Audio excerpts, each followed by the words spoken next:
Hi everyone, thanks for returning. Let's unravel another perplexing mystery, the case of Sarah Foxwell. Sarah Foxwell was born on May 18, 1998, in Salisbury, Maryland, into a large family with 2 sisters and 4 brothers. Her mother had 3 additional children from a previous marriage.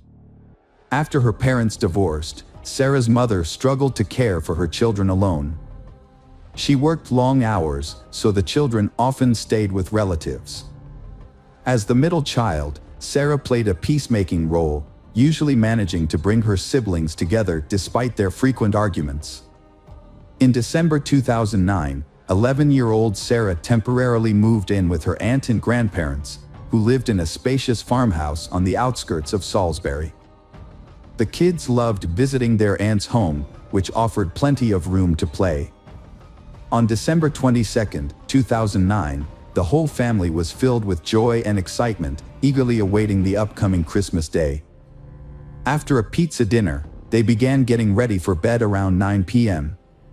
Sarah shared a room with her 6-year-old sister, Emma, at the end of the hallway near the back door. The sisters chatted for a bit before falling asleep. The next morning, Sarah's grandfather went to wake the kids, but only found Emma in the room. He searched the entire house, thinking Sarah might have already gotten up, but couldn't find her anywhere. He informed Sarah's aunt, and together they thoroughly searched every room and corner of the house. When they couldn't find Sarah, her aunt suggested she might have gone outside to play in the snow, but her shoes and jacket were still at home. Then, her aunt noticed that Sarah's toothbrush was missing from the bathroom. After searching the surrounding area and finding no Sarah, her aunt called Sarah's mother, who rushed over. They then contacted the police, who arrived quickly and began searching the house. Sarah's aunt explained that she always checked the doors and windows every night before bed, including the previous evening, and the police couldn't find any signs of Sarah inside or nearby. When they learned about the missing toothbrush, the officers considered the possibility of an abduction, thinking the kidnapper might have taken the toothbrush before leaving with Sarah. They then decided to verify if all the doors and windows were indeed locked as Sarah's aunt had claimed. As investigators approached the back door next to Sarah's room, they found it unlocked, despite her aunt's insistence that it had been locked the night before. This discovery raised suspicions, since the family kept a spare key outside, which was now missing. The fact that the perpetrator knew about the spare key shows that he was very familiar with this family. Furthermore, the family's dog, which normally barked at strangers, had remained silent that night. The police launched a massive search operation, fearing that Sarah might have been kidnapped. News of her disappearance spread quickly, prompting many local residents to contact the police and offer their assistance. The police chief has made a public appeal through the media, asking people to check their cameras for any suspicious activity. Dozens of local police officers joined the search, with assistance from neighboring town police departments and police from other states. The police were hopeful that they would find Sarah alive, as the perpetrator had taken her toothbrush, which could indicate that they intended to keep her alive. With this in mind, the police dedicated all their resources to the search. Outside the house, investigators found their first clue, fresh tire tracks in the snow, suggesting the kidnapper had arrived by car. Since Sarah's warm clothing was still at home, it was unlikely the kidnapper had taken her on foot. Meanwhile, at the police station, Sarah's family was in for a surprise. Her 6-year-old sister, Emma, who shared a room with Sarah, whispered to their grandmother that she had seen the person who took Sarah. Emma claimed she had woken up to a man talking to Sarah, but pretended to be asleep, unsure of what was happening. She then saw the man leave the room with Sarah. What Emma said next sent shockwaves through the family. She knew the man who took Sarah. It was Mr. Thomas, the ex-boyfriend of Sarah's aunt. A man named Thomas had a history of violence against women and girls. Despite his criminal record, he spent a lot of time at Aunt Sarah's house and the children got to know him. The police knew Thomas well because he had many criminal records. Thomas first went to prison at 18 for attacking a 12-year-old girl, but he was released early after just a few months. He was sentenced again for assaulting another minor, but he was released early once more, this time after serving 6 months due to good behavior. Thomas continued to exhibit violent behavior, including another assault for which he received a 6-month sentence. He also tried to assault a girl on the same day his wife returned home from the hospital with their newborn baby. His wife eventually divorced him and obtained a restraining order after he threatened to kill her and their daughter. In another disturbing incident, Thomas targeted 2 young girls sitting on a porch. He approached them, claiming he had been watching one of them play in the yard, and called her a wild girl. He then used a stick to hit her on the buttocks, prompting her to run inside and tell her mother about the attack. She recognized Thomas from the window and recalled seeing his face before she moved into the house. She had previously checked the local sex offender registry and found his photo listed. She immediately reported him to the police, and the case proceeded to court. However, Thomas avoided punishment for his actions. Before the trial, she was threatened not to mention that Thomas was a sex offender and had a previous conviction for sexual assault. A few months prior to Sarah's disappearance, Thomas was arrested again for breaking into a 24-year-old woman's bedroom at night, undressing, and masturbating beside her bed. He was released on bail after his arrest. Initially, Thomas hid his criminal past from Sarah's aunt, but she eventually discovered the truth. Despite this, Thomas managed to persuade her that the accusations against him were false and that he was innocent. Detectives are certain that Thomas was the person who kidnapped Sarah. This suspicion was reinforced by the fact that during his relationship with Sarah's aunt, he had spent an inordinate amount of time with Sarah, more so than with the other children in the household. At the time, this behavior didn't seem unusual, but now that Sarah is missing, it appears highly suspicious. To further investigate, the police visited Thomas's residence, a shed located on his parents' property just a few miles away. They brought him in for questioning and obtained a search warrant for the shed. Upon searching, they found it to be in disarray with poor living conditions, but no evidence linking Thomas to Sarah's disappearance was discovered. However, the police did find a large collection of adult magazines and DVDs, which filled the shed. During the interrogation, Thomas denied any involvement in Sarah's disappearance. He claimed that he was struggling with his own personal issues, specifically his tendency to commit crimes against underage girls. According to Thomas, he had made a conscious effort to avoid being alone with the children while dating Sarah's aunt, in order to avoid any false accusations. When confronted with Emma's testimony, which placed him at the scene of the abduction, Thomas dismissed her account, stating that she had a history of fabricating stories and that he was not there on the night in question. Detectives were skeptical of Thomas's story. It wasn't just because of his prior convictions. As they questioned him about 11-year-old Sarah's disappearance, Thomas seemed to take pleasure in the situation, smiling and mocking the sheriff. Although it is certain that he planned the crime without any mistakes, the police still work hard to solve the case and find out the truth about what really happened. Thomas claimed to have a solid alibi, stating he was at a bar with a friend until late at night. However, investigators found a discrepancy in his story.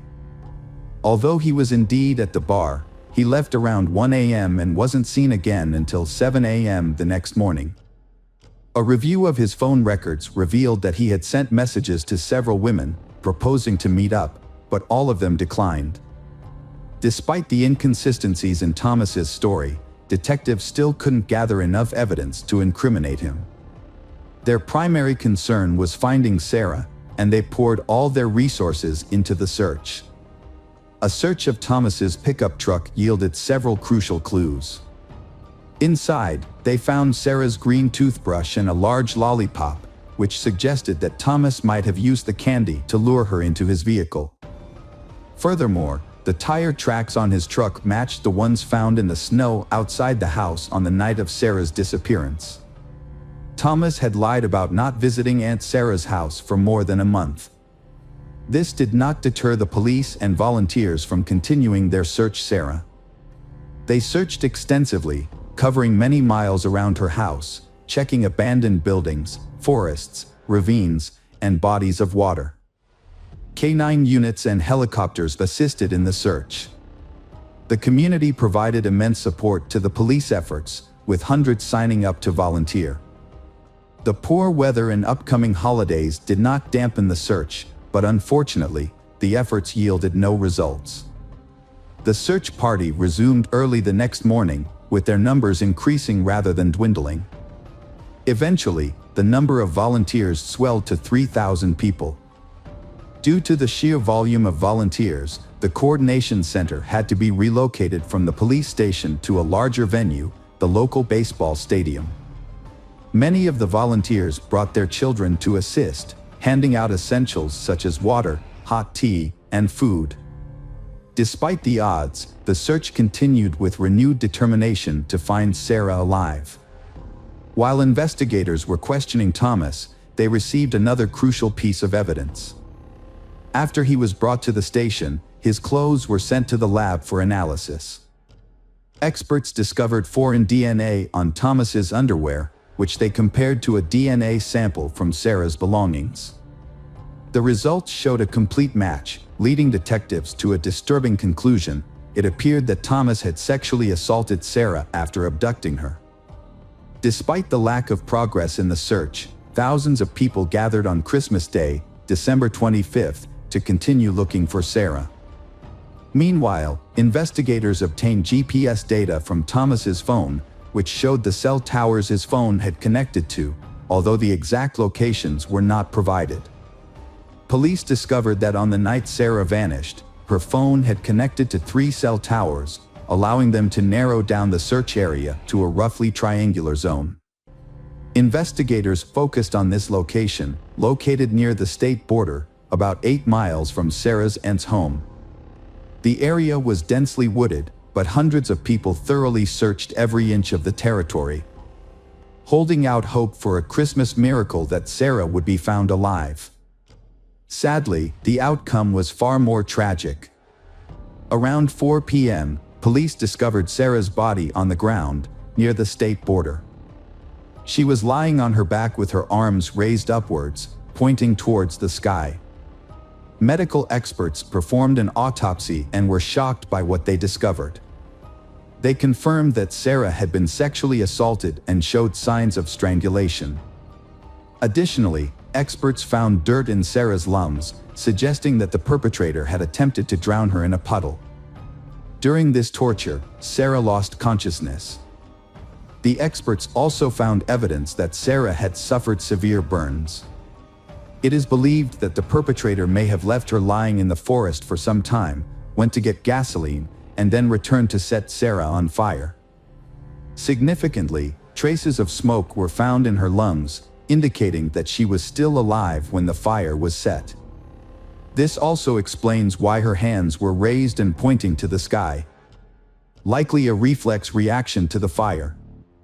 The sheer cruelty of these actions shocked and horrified everyone involved in the case, including the detectives. After reconstructing the case, the investigators' main goal is to ensure that the perpetrator, Thomas, receives the death penalty. Thomas continued to deny any involvement in Sarah's disappearance, but the evidence against him was substantial. After discovering Sarah's body, forensic experts found several strands of hair and pieces of fabric from Sarah's pajamas on the front seat of Thomas's pickup truck, further linking him to her kidnapping. Based on all the evidence, it is very unlikely that Thomas will escape punishment. The trial was delayed for over a year, but it never took place. In early 2011, the prosecution offered Thomas a plea deal. Under the terms of the agreement, Thomas would plead guilty and receive a life sentence, rather than facing the death penalty. While this deal may seem lenient considering Thomas's crimes, there were valid reasons for accepting it. A key consideration was that Sarah's younger sister would have to testify multiple times in court, facing the man who had murdered her sister. Sarah's kidnapping and murder were devastating for her family, and there was a risk that the trial's outcome might not bring them the justice they sought.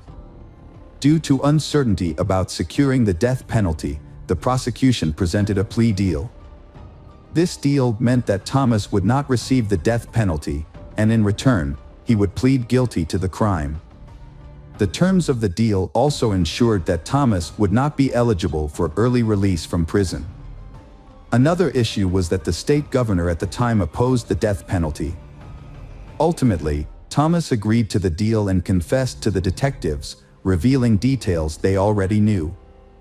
He admitted to tricking Sarah into leaving her house with him, then taking her away, sexually assaulting her, and killing her. As a result, Thomas received 2 life sentences without the possibility of parole and was transferred to a maximum security prison. During his initial days in prison, Thomas was assaulted by a fellow inmate with a homemade weapon during lunch, resulting in several severe lacerations. Despite the attack, Thomas survived and was later given increased protection by prison staff. The public was outraged by Sarah's case, which exposed repeated failures in Thomas's custody, allowing him to be released but continue to commit crimes. Hello friends, welcome to our channel. Today we're going to take a look at another horrible case with you, the case of Vicki Roberts. Vicki Roberts was born in September 1984 in northwest England, where she was raised in a traditional and devoutly religious family. She was the younger of 2 daughters and was raised with strong Christian values. She attended a Christian school, where she also developed her musical talents and sang in the choir. Those who knew Vicki described her as a kind, friendly, and helpful person who was always willing to lend a hand. After completing high school, Vicki enrolled in university and took a part-time job at an IKEA store to support herself.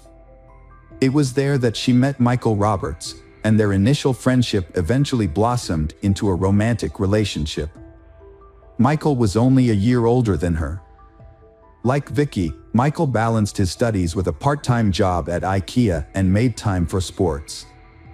He was also careful about his appearance and made a good impression on those around him. Vicki was initially put off by Michael's bold and outgoing personality, but she soon found herself developing strong romantic feelings for him. Michael was born in June 1983 in Warrington, Cheshire, to a family of modest means. His father was a successful chemical engineer who expected a lot from his 2 sons, particularly Michael, the eldest. As a result, Michael grew up with high ambitions and a strong sense of purpose. He was a diligent student and developed into a driven and accomplished individual. Michael was a social butterfly with many friends and was often the life of the party. However, he took the most pride on the love front. With his good looks, sense of humor, and charming personality, Michael was a catch. He was also intelligent and well-read, able to hold his own in conversations on a wide range of topics. Michael's parents had instilled in him the idea that he was exceptional, praising his intelligence, beauty, and potential for success. However, this upbringing may have also fostered narcissistic tendencies. Despite this, Michael felt a deep-seated need to live up to his parents' expectations and be the perfect son, driving him to strive for their approval. Michael had a series of brief relationships and frequently dated multiple people simultaneously. He was confident in his charm and enjoyed the thrill of pursuing women who seemed out of his reach. For Michael, this was a game, a challenge to be won. Vicki is one of the challenges he wants to conquer. She was a modest and unattainable woman who initially kept Michael at arm's length, refusing even casual invitations. Vicki was focused on her studies and spent her free time at church, leaving little room for dating or relationships. Michael, however, was determined to win her over. It took Michael a few months to win Vicki over, but eventually she agreed to go out with him. He had charmed her with his sweet gestures, flowers, gifts, and thoughtful surprises. He even invited her to meet his parents, who immediately took a liking to her and approved of their son's choice. Vicky was convinced that Michael was genuinely interested in her, so she gave in to his advances. He became her first serious partner, and she felt truly happy when she was with him. It seemed like fate had brought them together. Michael also appeared to be in love and ready to settle down, but their happiness was short-lived. From the outside, their relationship seemed perfect. They were both young, attractive, and full of energy and ambition, with big plans for the future. Vicky soon discovered that Michael had a strong and adventurous approach to sex, with a high sex drive and a desire to try new things in the bedroom. At first, Michael didn't pressure Vicky to engage in certain activities, fearing she would leave him. However, once he felt secure in their relationship, he revealed his true desires. Vicky, a modest and religious person, was shocked but deeply in love with Michael and trusted him, keeping their private life a secret. Things took a turn when Michael proposed to Vicky, and she happily accepted, believing that marriage would bring an end to his experimental behavior.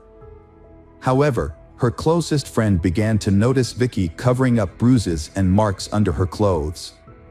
When confronted by her friend, Vicky initially denied any wrongdoing by Michael but eventually confessed that the marks were a result of Michael's affinity for bondage, toys, and other devices during their intimate moments. Vicky confided in her friend that she and Michael had intimate relations up to 5 times a week. Michael considered himself a skilled lover, viewing intimacy as an art form and a means of self-expression. Although he would occasionally compromise when Vicky refused to participate in his more extreme and reckless experiments, he usually managed to persuade her to give in to his desires. After graduating, Vicky became pregnant unexpectedly and decided to change careers. She soon landed a job as an account manager at a logistics company. Michael also left his job at IKEA and became a sales consultant at a large electronics retailer, selling phones, laptops, and other gadgets. Thanks to his charisma and persuasive abilities, he consistently exceeded his sales targets and quickly became one of the top-performing employees. Michael's success led to a promotion to senior sales, and he was being considered for a transfer to the company's main office. However, he needed to undergo additional training to improve his qualifications first. Michael enjoyed the training sessions and business trips to London, and he took great pride in his accomplishments. As a result, he often forgot about Vicky, his young fiancée, and only remembered her when he wanted intimacy. Vicky and Michael's relationship was lacking in several ways. They rarely spoke about each other or spent time together outside of the bedroom, making Vicky feel invisible to him. Meanwhile, Michael was secretly having affairs with coworkers, clients, and casual acquaintances. During this time, Vicky discovered she was pregnant and shared the news with Michael, expecting him to be thrilled and expedite their wedding plans. Instead, he was furious and insisted that she terminate the pregnancy, citing their youth and the fact that they had their whole lives ahead of them. Vicky was shocked and refused to consider abortion. Michael then attempted to persuade Vicky by appealing to her concerns about her family. He claimed that her parents, who were deeply religious, would be angry and disappointed in her for becoming pregnant out of wedlock. However, Michael promised that if Vicky agreed to have an abortion, they could keep and plan to have children after they were married. Vicky was faced with a tough decision, but Michael's persistence eventually won her over, and she went to the hospital. Unfortunately, the experience was complicated, and Vicky had to stay in the hospital for a few days. It took her nearly 3 weeks to recover. During this time, her doctor strictly advised her against intimate relationships. When Michael found out, he became furious. It was then that Vicky realized Michael had mental health issues and an addiction to sex. Without intimacy, he became unbearable, frequently leaving the house, citing urgent work matters. Vicky suspects Michael is having an affair, and she hoped that getting married would help him change his ways and be more committed to their relationship. As it turned out, their relationship was loveless, and Michael was leading a double life. Their 2-year engagement was just a convenient arrangement for him, as he had a loyal partner waiting for him at home, taking care of the household, while he maintained a string of mistresses on the side, which he frequently replaced. Vicky always trusted Michael and forgave him whenever he cheated, as long as he promised it wouldn't happen again. However, as time passed, Vicky began to pressure Michael into getting married, as she wanted to start a family and have children. Her parents also brought up the topic frequently, but what really pushed Michael to consider marriage was the insistence of his own parents, whom he didn't want to disappoint. Michael's parents adored Vicky, thinking she was perfect for their son. They constantly asked and they would tie the knot and give them grandchildren. With the help of his parents, Michael and Vicky organized a grand wedding, complete with a white dress, limousine, and a beautiful ceremony. The newlyweds appeared to be in love and happy, with a long life ahead of them. After the wedding, they settled into a large, cozy house in a prestigious area of Warrington, close to Michael's parents. Despite their marriage, Michael didn't truly love Vicky. It was more of a way to appear normal to others. Vicky never expressed her concerns about Michael's unusual behavior and frequent infidelity, allowing him to freely change partners. Meanwhile, Michael's career was thriving. He received a promotion and a significant salary increase after being transferred to a new office. His direct supervisor was Carrie Hall, the head of administration at Phones for You. Carrie was a decade older than Michael, divorced, and raising her son independently. Despite her tough exterior, she was attractive, well put together, and strong-willed, as her position demanded. For a while, she ignored Michael's subtle advances, but to him, her indifference was a signal to take action. Michael set out to win over Carrie, using his natural charm and eloquence to capture her attention. After about a month, Carrie reciprocated his interest, and they began a regular affair, meeting in hotel rooms. Their relationship was intense and passionate, with a focus on experimentation and exploration. Carrie, a confident and mature woman, was flattered by the attention of the younger Michael. She was aware that Michael was unlikely to end his marriage for her. Michael, on the other hand, was eager to explore his desires with Carrie, which he felt he couldn't express with his wife. He would often lie to his wife about working late or attending corporate events, while confiding in Carrie about his unhappy marriage and his desire to divorce. However, he never made any concrete moves to end his marriage. The affair lasted for over a year, with Carrie seemingly content with the arrangement. She made no demands for Michael to leave his wife and was satisfied with their clandestine meetings and the excitement they brought. Carrie's behavior changed as she started dressing more conservatively, covering her body with long sleeves and high-necked clothing, a departure from her usual style that highlighted her athletic build. Carrie confided in her close friend about her lover Michael's extreme intimate experiments, which often crossed a line. She showed her friend the evidence, a bite mark on her chest and bruises on her neck from his intense grip. There were also marks on her wrists from the ropes he used to tie her up, giving him complete control. The friend was alarmed and urged Carrie to report the incidents to the police, but Carrie refused, explaining that the acts were consensual and Michael usually warned her about what he was going to do. However, the intensity of the experiences often got out of hand.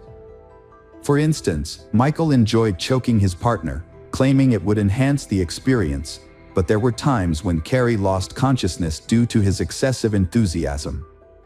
Carrie's friend was fearful of Michael's strangulation games, but Carrie consistently gave in to his persuasion, believing that he would eventually stop or that she would become desensitized to the experience. Sadly, neither Carrie nor any of Michael's mistresses made any attempt to stop his cruel and painful experiments. Vicky had suspicions about her Michael's infidelity even before they got married. She believed that her love and care could change him and make him a devoted family man. However, after the wedding, his cheating continued and even worsened. When Michael denied his infidelity, Vicky decided to investigate on her own. One night, while Michael was asleep, Vicky checked his phone and found numerous intimate conversations with other women, including Carrie. She was shocked to discover that Michael had exchanged explicit photos with some of these women. The discovery was devastating for Vicky, and she packed her bags and temporarily moved in with a friend. Vicky kept her situation a secret from her family, fearing their reaction. She was afraid that her religious relatives would pressure her to get a divorce if they found out about Michael's adultery. Despite her heartbreak, Vicky still loved Michael and didn't want to give up on their marriage. Before leaving, she wrote him a heartfelt letter, confessing her love and telling him that he was the most important person in her life. Michael's wife had finally had enough of his promiscuous and decided to leave him. Before she went, she wrote him a handwritten note explaining that she knew about his cheating and couldn't take it anymore. She left the note on the refrigerator and gave him time to think about his actions, but made it clear that she wouldn't file for divorce just yet. Despite his wife's departure, Michael didn't seem to be particularly upset or remorseful. However, he did realize that he would miss having a quiet and submissive partner who took care of the household and tolerated his behavior.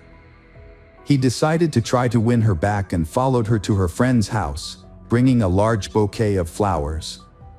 He apologized and begged her to return, promising to be faithful from then on.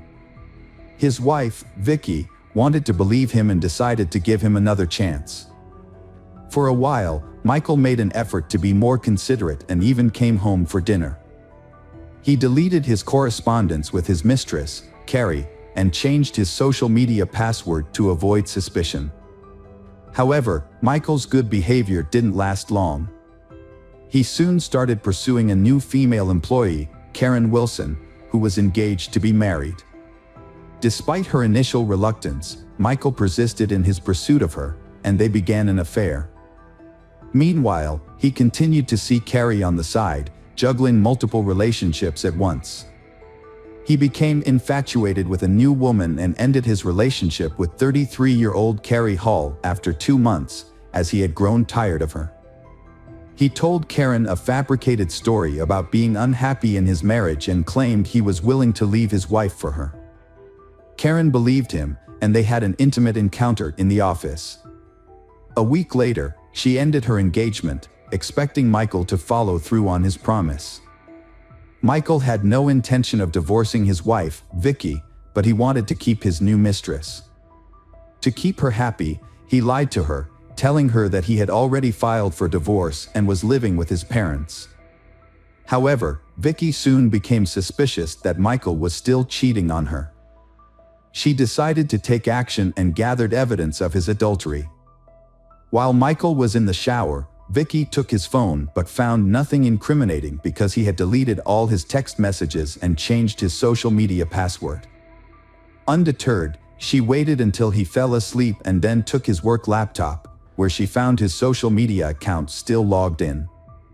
There, she discovered messages between Michael and his new girlfriend, in which he professed his love and claimed to be divorcing Vicky and living with his parents. Vicky was shocked and took screenshots of the messages as proof of Michael's infidelity. She also found receipts for hotel rooms in his wallet. The next morning, she confronted Michael, presenting him with the evidence adultery. For the first time in their relationship, she lost her temper. Michael was taken aback and tried to apologize, promising it would never happen again.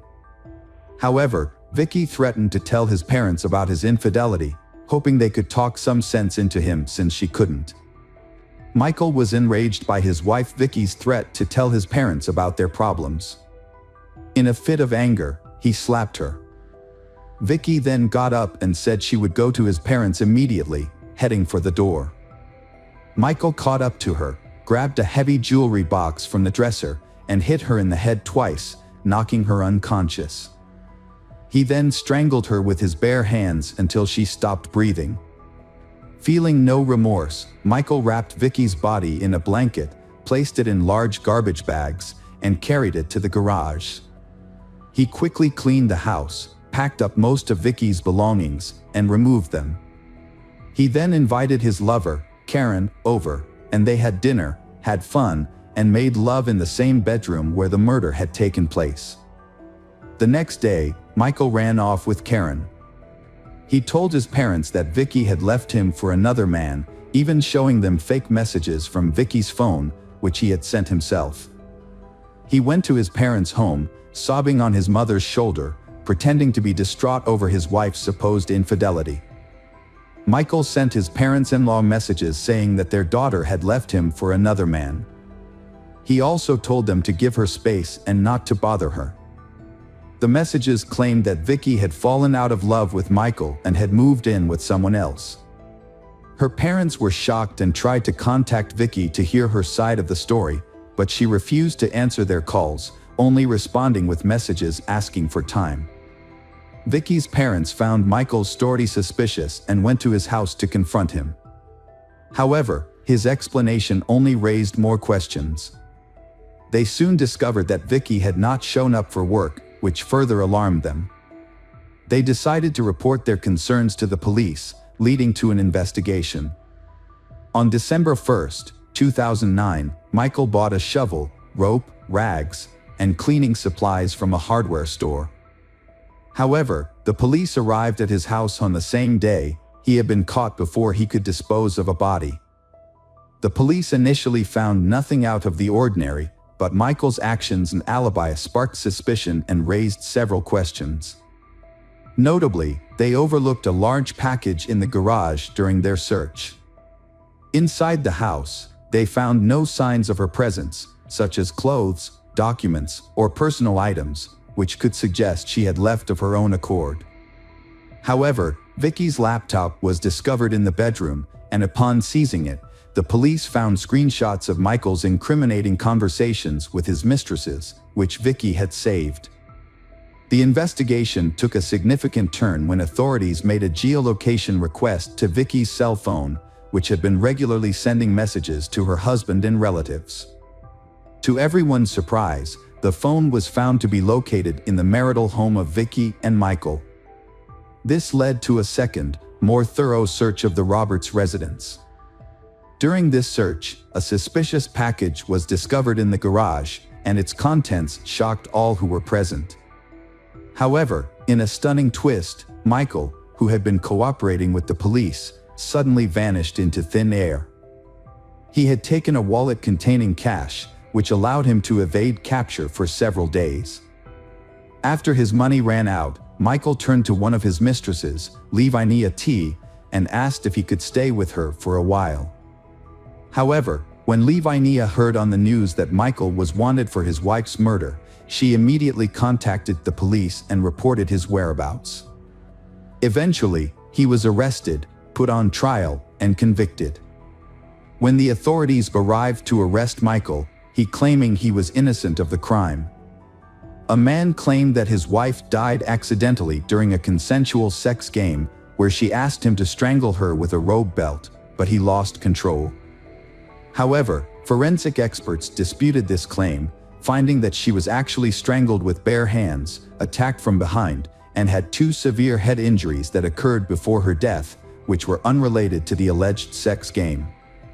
The trial began in January 2010, with the defendant, Michael Roberts, maintaining that his wife's death was an accident and hoping for a lenient sentence. However, the autopsy results revealed a different story. Roberts had intentionally hit his wife on the head twice, then strangled her, and hidden her body in the garage. As a result, Roberts was convicted of first-degree murder and sentenced to life in prison. Hello friends, welcome to our channel. Today we're going to take a look at another horrible case with you. The case of Chris Watts. Shanann and Christopher Watts, both from North Carolina, met in 2012. Shanann was from Aberdeen, while Chris hailed from Spring Lake. On November 3, 2012, they got married, but not everyone was pleased with their union. Chris's parents, Cindy and Ronnie Watts, did not attend the wedding due to Cindy's dislike of Shanann and the way she treated her son. A year after their wedding, Shanann and Chris made a significant decision to buy a new home in Frederick, Colorado. This marked a new chapter in their lives as they started fresh in their new home. After relocating to Colorado, the couple looked forward to starting a family. Their dream was realized on December 17, 2013, with the birth of their daughter, Bella Marie. 2 years later, on July 17, 2015, they welcomed their second daughter, Celeste Catherine, affectionately known as Cece. Shanann was diagnosed with lupus at a young age, a chronic autoimmune disease that affects various parts of the body. The immune system mistakenly attacks healthy cells and tissues, producing autoantibodies that target and destroy them, leading to inflammation and tissue damage. This diagnosis brought devastating news. It would be challenging for her to conceive and have children. Shanann had always dreamed of becoming a mother, and this revelation shattered her. However, she defied the odds, experiencing the incredible joy of motherhood, not once, but twice. Shanann was a warm and compassionate person who radiated kindness and positivity. Those who knew her described her as a loving and caring individual who made everyone feel welcome. She had a driven personality, always striving to create a better life for herself and her family. Her vibrant and warm nature effortlessly drew people to her. Shanann was an exceptional mother to her 2 daughters, Bella and Cece. Her love for them was boundless, and she cherished being a mother more than anything in the world. She was dedicated to providing for her children in every way possible, nurturing and supporting them unconditionally. Bella, the older sibling, was a caring and nurturing child who enjoyed taking care of her younger sister. Cece, on the other hand, was a lively and energetic child who brought joy and laughter to everyone's lives with her vibrant personality.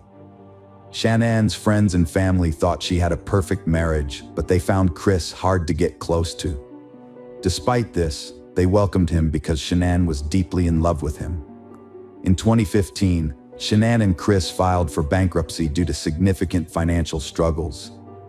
These included a large mortgage, car payments, loans, medical bills, and a substantial amount of credit card debt. At the time, Chris worked at Anadarko Petroleum, and Shanann worked at a children's hospital call center. By 2016, Shanann had started a new career as a consultant for a multi-level marketing company. She sold a nutritional supplement called Thrive, which was administered through a patch. Shanann was extremely passionate about her job. According to a coworker, Cynthia DeRosette, everyone who met her was drawn to her energy. Shanann was happy with her life, husband, and 2 daughters, but she had one wish remaining: to have a baby boy to complete their family. In spring 2018, she got an unexpected but pleasant surprise when she found out she was pregnant for the 3rd time. This news filled her with excitement and anticipation. After further tests, Shanann discovered she was having a baby boy. Shanann and Chris were overjoyed, and they chose to name their baby Nico.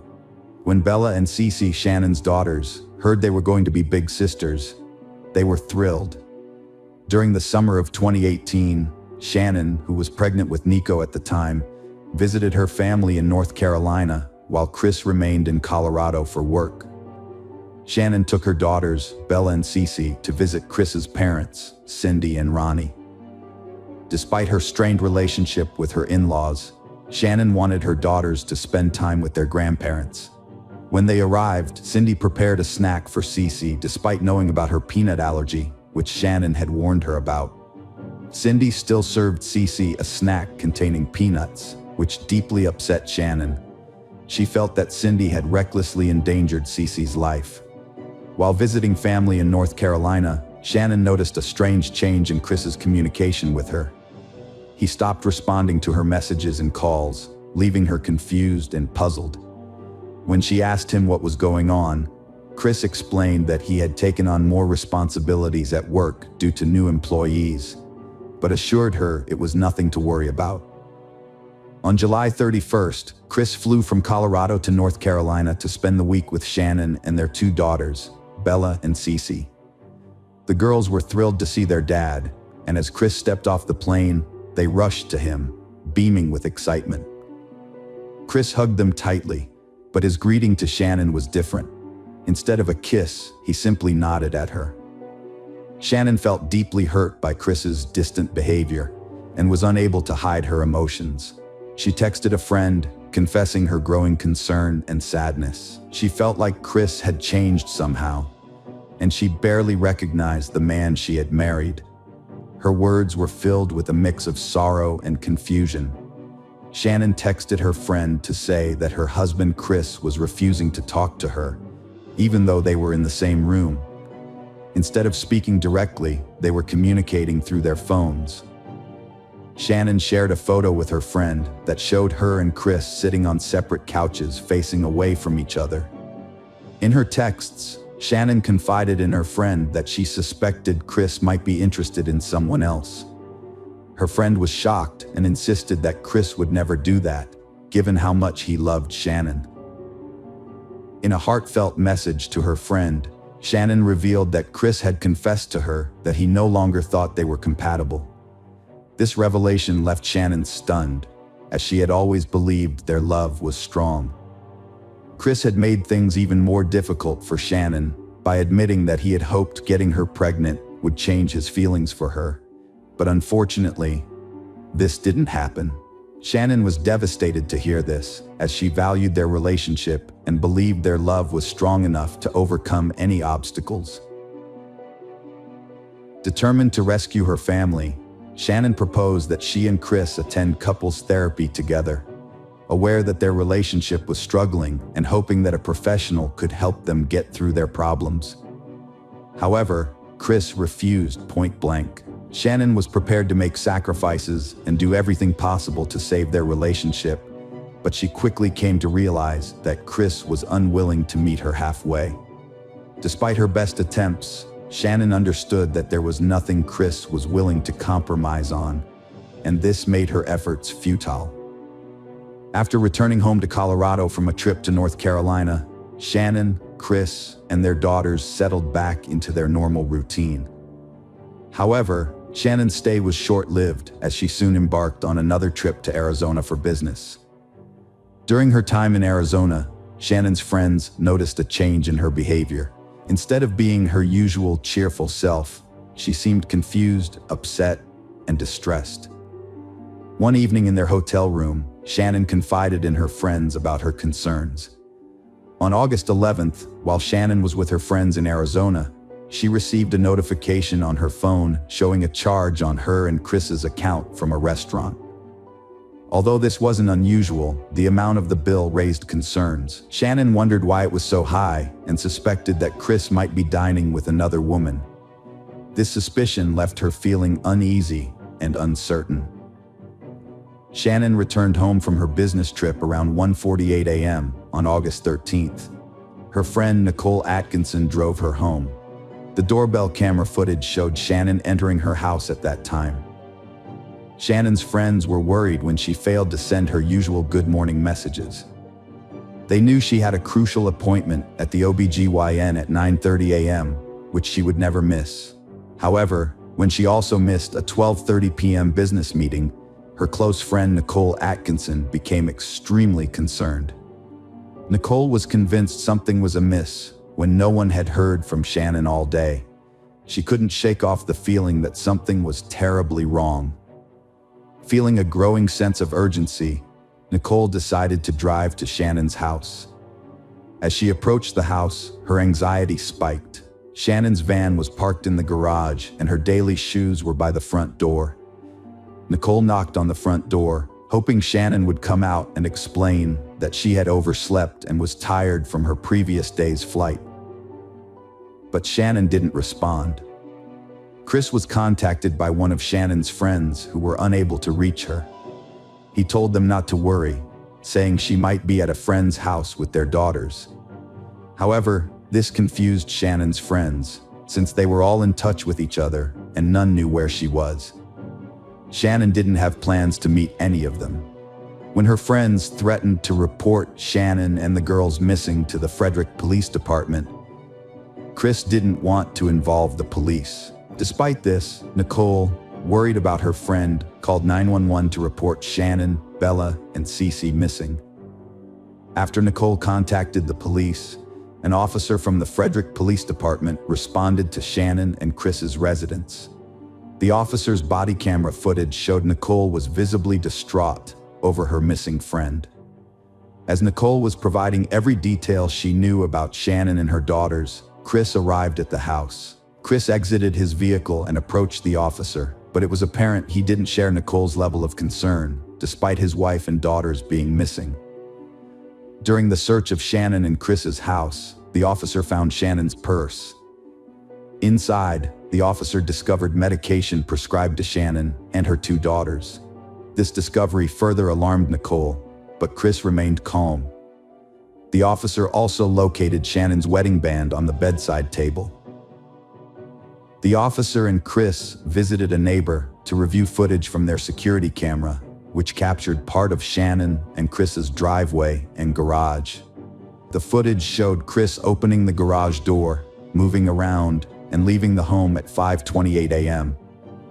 As they watched the TV footage, Chris's demeanor began to shift. He grew nervous and fidgety, seemingly uncomfortable with what he was seeing on screen. Even his neighbor noticed Chris's strange behavior. When Chris left the house, the neighbor discreetly confided in the officer, expressing doubts about Chris's behavior, stating that he didn't think Chris was acting normally. Concerned about Shannon's well-being, her friends wanted to launch a search for Bella and Cece immediately. However, Chris vetoed the idea, warning them against joining the search. His lack of concern for his wife and daughters deeply troubled Shannon's friends, who couldn't understand his apathy. Officers went door to door in Shannon and Chris's neighborhood, asking residents if they had seen Shannon or noticed anything unusual. The next day, the FBI and the Colorado Bureau of Investigation joined the search for Shannon, Bella, and Cece. The Boulder Police Department also provided cadaver dogs to search the property and house. As officers searched the home, a handler commented that the house smelled of cleaning solutions and looked unusually clean, which raised suspicions. The presence of cleaning solutions suggested that someone might be trying to conceal evidence or clean up potential clues. Chris gave an interview outside his home while it was being searched, saying he and Shannon had an emotional conversation before she left, but no argument. He made a heartfelt plea for their return, but came across as aloof and unemotional, sparking suspicion. On August 14th, Special Agent Coder conducted an interview with Chris. During this interview, Chris shared his theory that Shannon might have taken the girls to a friend's house to relax and unwind given the situation. Meanwhile, the police station was flooded with tips about potential sightings of Shannon and the girls, including various photographs. However, when asked to identify any of the individuals in the photos as his missing wife and daughters, Chris was unable to do so. Agent Coder also inquired about Chris and Shannon's marriage. Chris asserted that he had never been unfaithful to Shannon, and, to the best of his knowledge, Shannon had never been unfaithful to him either. He explained that they were the kind of couple who would confide in each other if they ever felt the urge to stray. Throughout the interview, Agent Coder observed Chris's unusual behavior, specifically his frequent hand movements towards his neck. This caught Agent Coder's attention and sparked his suspicion, leading him to wonder if these movements might be indicative of something more significant. During the interview, Agent Coder stepped out briefly to share his suspicion with the other officers that Chris might have strangled Shannon. As more time passed without any sign of Shannon or her daughters, worry and despair deepened among their loved ones. Despite their growing doubts about Shannon's safety, they clung to the hope that Bella and Cece might still be alive. Chris was released from the police department after 3 hours of questioning. However, the authorities asked him to return the next day, August 15th, for a polygraph test, and he agreed. On August 15th, Chris picked up his father from the airport and drove to the Frederick Police Department. Tammy Lee from the Colorado Bureau of Investigation administered the polygraph test. During the test, Chris denied knowing Shannon's whereabouts and claimed he had no role in her disappearance. He didn't pass the test, leaving detectives convinced of his involvement in the disappearance and deaths of his wife and daughters. However, they still needed to persuade him to confess. The special agent, Tammy Lee, a highly skilled coder and polygraph expert, confronted Chris about his failed polygraph test results. Chris admitted that he had not physically harmed Shannon, but acknowledged that he had caused her emotional suffering. Additionally, he confessed to having an affair with a coworker named Nicole Kessinger. Chris expressed remorse for his infidelity, stating that he had never intended to engage in such behavior. However, he denied any involvement in the disappearance of his family. During the interview, Chris asked to speak with his father, Ronnie. The officers were initially hesitant, worried that allowing Ronnie into the room would prompt Chris to request legal representation. Despite their reservations, they allowed it, hoping Ronnie's presence might persuade Chris to confess. In the interrogation room, Chris confessed to killing Shannon, claiming he did it because she had supposedly harmed their daughters, Bella and Cece. However, Shannon's friends were certain Chris was lying, knowing that Shannon would never hurt her children, whom she loved deeply and was eager to welcome her new son, Nico. Chris admitted to burying Shannon's body in a shallow grave at one of his work sites and disposing of his daughters' bodies in oil tanks. Despite being arrested and taken into custody, he persisted in denying any harm to them. The detectives didn't believe for a second that Shannon had harmed her daughters. Chris pleaded guilty to avoid the death penalty and was sentenced to life in prison without parole. At the sentencing hearing, the judge made a bold statement about the heinous crime Chris had committed, calling it the most inhumane and vicious one he had encountered in his career, despite having dealt with thousands of cases. Years later, Chris confessed to murdering his wife Shannon in their bed. He had strangled her after she confronted him about his extramarital affair and threatened to take their daughters away. He then put her body in his truck and drove to his work site with their two daughters. There, Chris claimed to have killed his daughters, one by one, in a horrific sequence of events, where one daughter was forced to witness her sister's death before meeting the same fate. Hello friends, welcome to our channel. Today we're going to take a look at another horrible case with you. The case of Alex Murdaugh. Richard Alexander Alex Murdaugh was born on May 27, 1968.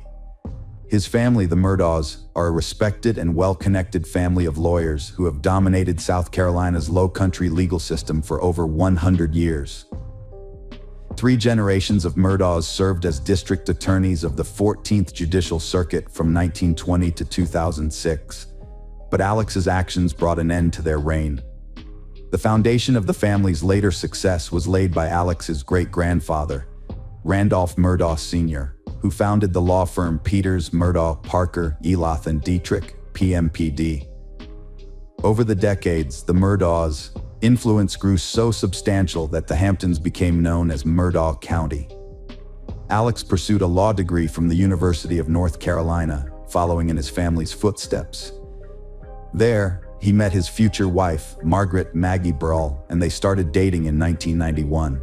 They got married 2 years later, on August 14, 1993, at the Second Presbyterian Church in South Carolina. Alex and Maggie had 2 sons, Richard Buster Murdaugh and Paul Murdaugh. Alex became a personal injury attorney with his family's firm PMPD, aiming to continue his family's legacy. However, unlike his predecessors, Alex misused the power and influence his family's firm provided, using it to conceal financial crimes, theft, and possibly even murder. For over a decade, his wrongdoing went unnoticed until his youngest son Paul was involved in a boating accident that resulted in a girl's death. Paul Murdaugh's boating accident, the latest in a series of suspicious deaths surrounding the Murdaugh family, has sparked speculation that these accidents might be part of a larger cover-up. The theory seems plausible, given the family's history and resources, especially considering how they handled Mallory Beach's death. On February 23, 2019, Paul Murdaugh drove the family boat to a party on Puka's Island. The 19-year-old, fresh out of high school, was accompanied by his girlfriend Morgan Dowie, Anthony Cook, Mallory Beach, and Miley Allman. They were looking forward to an unsupervised night of fun, starting with a house party and an oyster roast on the island. To ensure a fun night, Paul used his older brother's identity card to buy beer and hard liquor. The group departed from the Murdaugh River house around 7 p.m. By midnight, they were ready for more fun, so Paul suggested driving the boat to downtown Beaufort, where he and Connor had a few more drinks. At around 1 a.m., they headed back to the boat. As they walked back, a surveillance camera caught a tender moment between Anthony and Mallory. By this time, Paul had drunk a lot of alcohol, and according to the other passengers, he began acting strangely around 1:15 a.m. Once they were back on the water, the situation rapidly deteriorated. Paul's behavior became erratic, and the group started arguing with him. He was driving the boat in circles, clearly drunk. Anthony wanted to get off on a nearby rock, but Paul refused to let him. Morgan said Paul left the steering wheel multiple times to argue with her and Mallory, who was terrified. According to the GPS data from the onboard Garmin device, the boat's speed increased at some point. Paul was behind the wheel when the boat crashed into the Arur Creek Bridge at 2:20 a.m., despite his denial that he had been speeding. As a result, Mallory was thrown into the water. The others were also hurt, with Connor suffering a broken jaw and Morgan's hand being badly injured. Connor managed to call 911 and help arrived quickly. When the Beaufort County Deputy Sheriff arrived, he found the teenagers in a state of distress.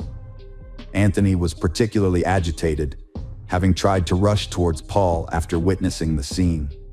The police investigation revealed blood in the main compartment of the boat and a large gash in the hull from the impact. It was clear that all the teens were heavily intoxicated. While Anthony was not taken to the hospital, the others were transported for medical treatment.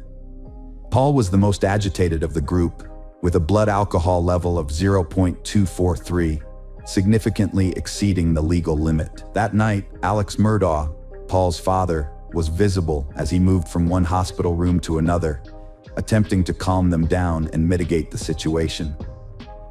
Following an 8-day search, the search party finally discovered Mallory's body, and the coroner's report stated that her cause of death was a combination of blunt force trauma to the head and drowning.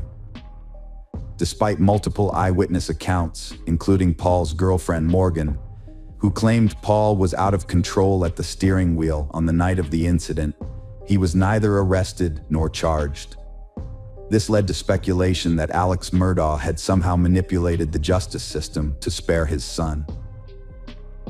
In March 2019, the Murdaugh family faced a wrongful death lawsuit filed by Mallory's family. The lawsuit alleged that Paul's mother, Maggie, was aware her son was drunk when they went boating and had provided the necessary identification to purchase alcohol. It wasn't until April 18, 2019, which coincided with Mallory's 20th birthday, that Paul was charged with 3 felonies: boating under the influence, causing Mallory's death, and seriously injuring 2 other passengers. Paul pleaded not guilty and was released on a $50,000 bond. Unfortunately, Paul did not live to face trial as he passed away before the proceedings. This incident added to the tally of seemingly accidental deaths linked to the Murdaugh family. Additionally, the murder of openly gay teenager Stephen Smith has also been associated with the Murdaughs. Stephen was discovered dead on July 8, 2015, in the middle of a road in Hampton County, South Carolina, with blunt force trauma to the head. The initial ruling was a hit-and-run incident with no suspect arrested. However, Stephen's mother believed he was the victim of a hate crime, as he had been a classmate of Alex Murdaugh's oldest son, Buster, in high school, and there were rumors of a romantic relationship between them. Some people believe that Buster might have been involved in Stephen's death, and that the claim he was killed in a hit-and-run was fabricated to conceal the truth. However, it wasn't until March 22, 2023, that the South Carolina Law Enforcement Division reopened the case, declaring Stephen's death a murder, although no suspects have been identified. The Murdaugh family has also been linked to another tragic event, the death of Gloria Satterfield, their longtime housekeeper. On February 2, 2018, Gloria suffered a severe head injury after falling down the stairs at the family's Moselle residence. She died on February 26, 2018, due to complications arising from her injury. Alex Murdaugh claimed that his dogs ran to greet Gloria at the top of the stairs, causing her to trip and fall backward, hitting her head. However, no autopsy was performed to verify his account, and her death certificate lists the cause of death as natural causes. Gloria Satterfield's sons sued Alex Murdaugh for wrongful death, winning a $4.3 million settlement in 2020. However, they didn't get the money. Instead, Murdaugh and his friend, lawyer Corey Fleming, stole the payout, diverting it to Murdaugh's account without the sons' knowledge. Satterfield's sons sued Alex Murdaugh on Sept 15, 2021. Same day, state investigators started criminal probe into Gloria Satterfield's death, sparked by coroner's finding of unnatural causes, leading to exhumation for further investigation. By Sept 2021, Alex Murdaugh faced financial and embezzlement charges after nearly a decade of fraud schemes, including a money laundering and painkiller ring with his cousin Curtis Smith. On September 4, 2021, Alex Murdaugh concocted a sinister plan. He gave a gun to Curtis and instructed him to shoot him. The goal was for Alex's son, Buster, to collect a life insurance payout of $10 million upon Alex's death. Curtis followed the plan, pulling over where Alex had staged a fake flat tire and shooting him. However, the bullet only caused minor injuries, and Alex was able to call 911 himself. When law enforcement arrived, they suspected foul play but couldn't prove it. Days later, Alex confessed to conspiring with Curtis to stage the shooting. His lawyers claimed that he was struggling and that unsavory characters were taking advantage of his vulnerable state of mind. Alex surrendered to authorities when he learned a warrant had been issued for his arrest. He was charged with insurance fraud, conspiracy to commit insurance fraud, and filing a false police report. 2 days after the incident, Alex announced his resignation from his family's law firm, citing his intention to enter rehab for treatment. After leaving the hospital, he expressed regret over his recent decisions, saying that he had made many decisions that he truly regretted. Just hours later, another bombshell dropped when his firm released an official statement accusing Murdaugh of embezzling $792,000 in company funds. The firm's CFO had earlier confronted him about the missing money and subsequently reported him to the authorities. As a result, the South Carolina Supreme Court indefinitely suspended Alex's law license in September 2021. As investigators continued to scrutinize Alex Murdaugh's life, they uncovered a web of financial crimes, including tax evasion, embezzlement, and misappropriation of funds from clients and his law firm. After leaving rehab on October 14, 2021, Alex was arrested again and charged with 2 felony counts of obtaining property by false pretenses. The arrest stemmed from an investigation into his alleged misappropriation of a wrongful death settlement payout related to Gloria Satterfield's case. This time, the court denied him bond. Alex Murdaugh's legal troubles were just getting started. On November 18, 2021, he was indicted on 27 counts of financial misconduct, accused of stealing from his clients, fellow lawyers, and the family of his late housekeeper.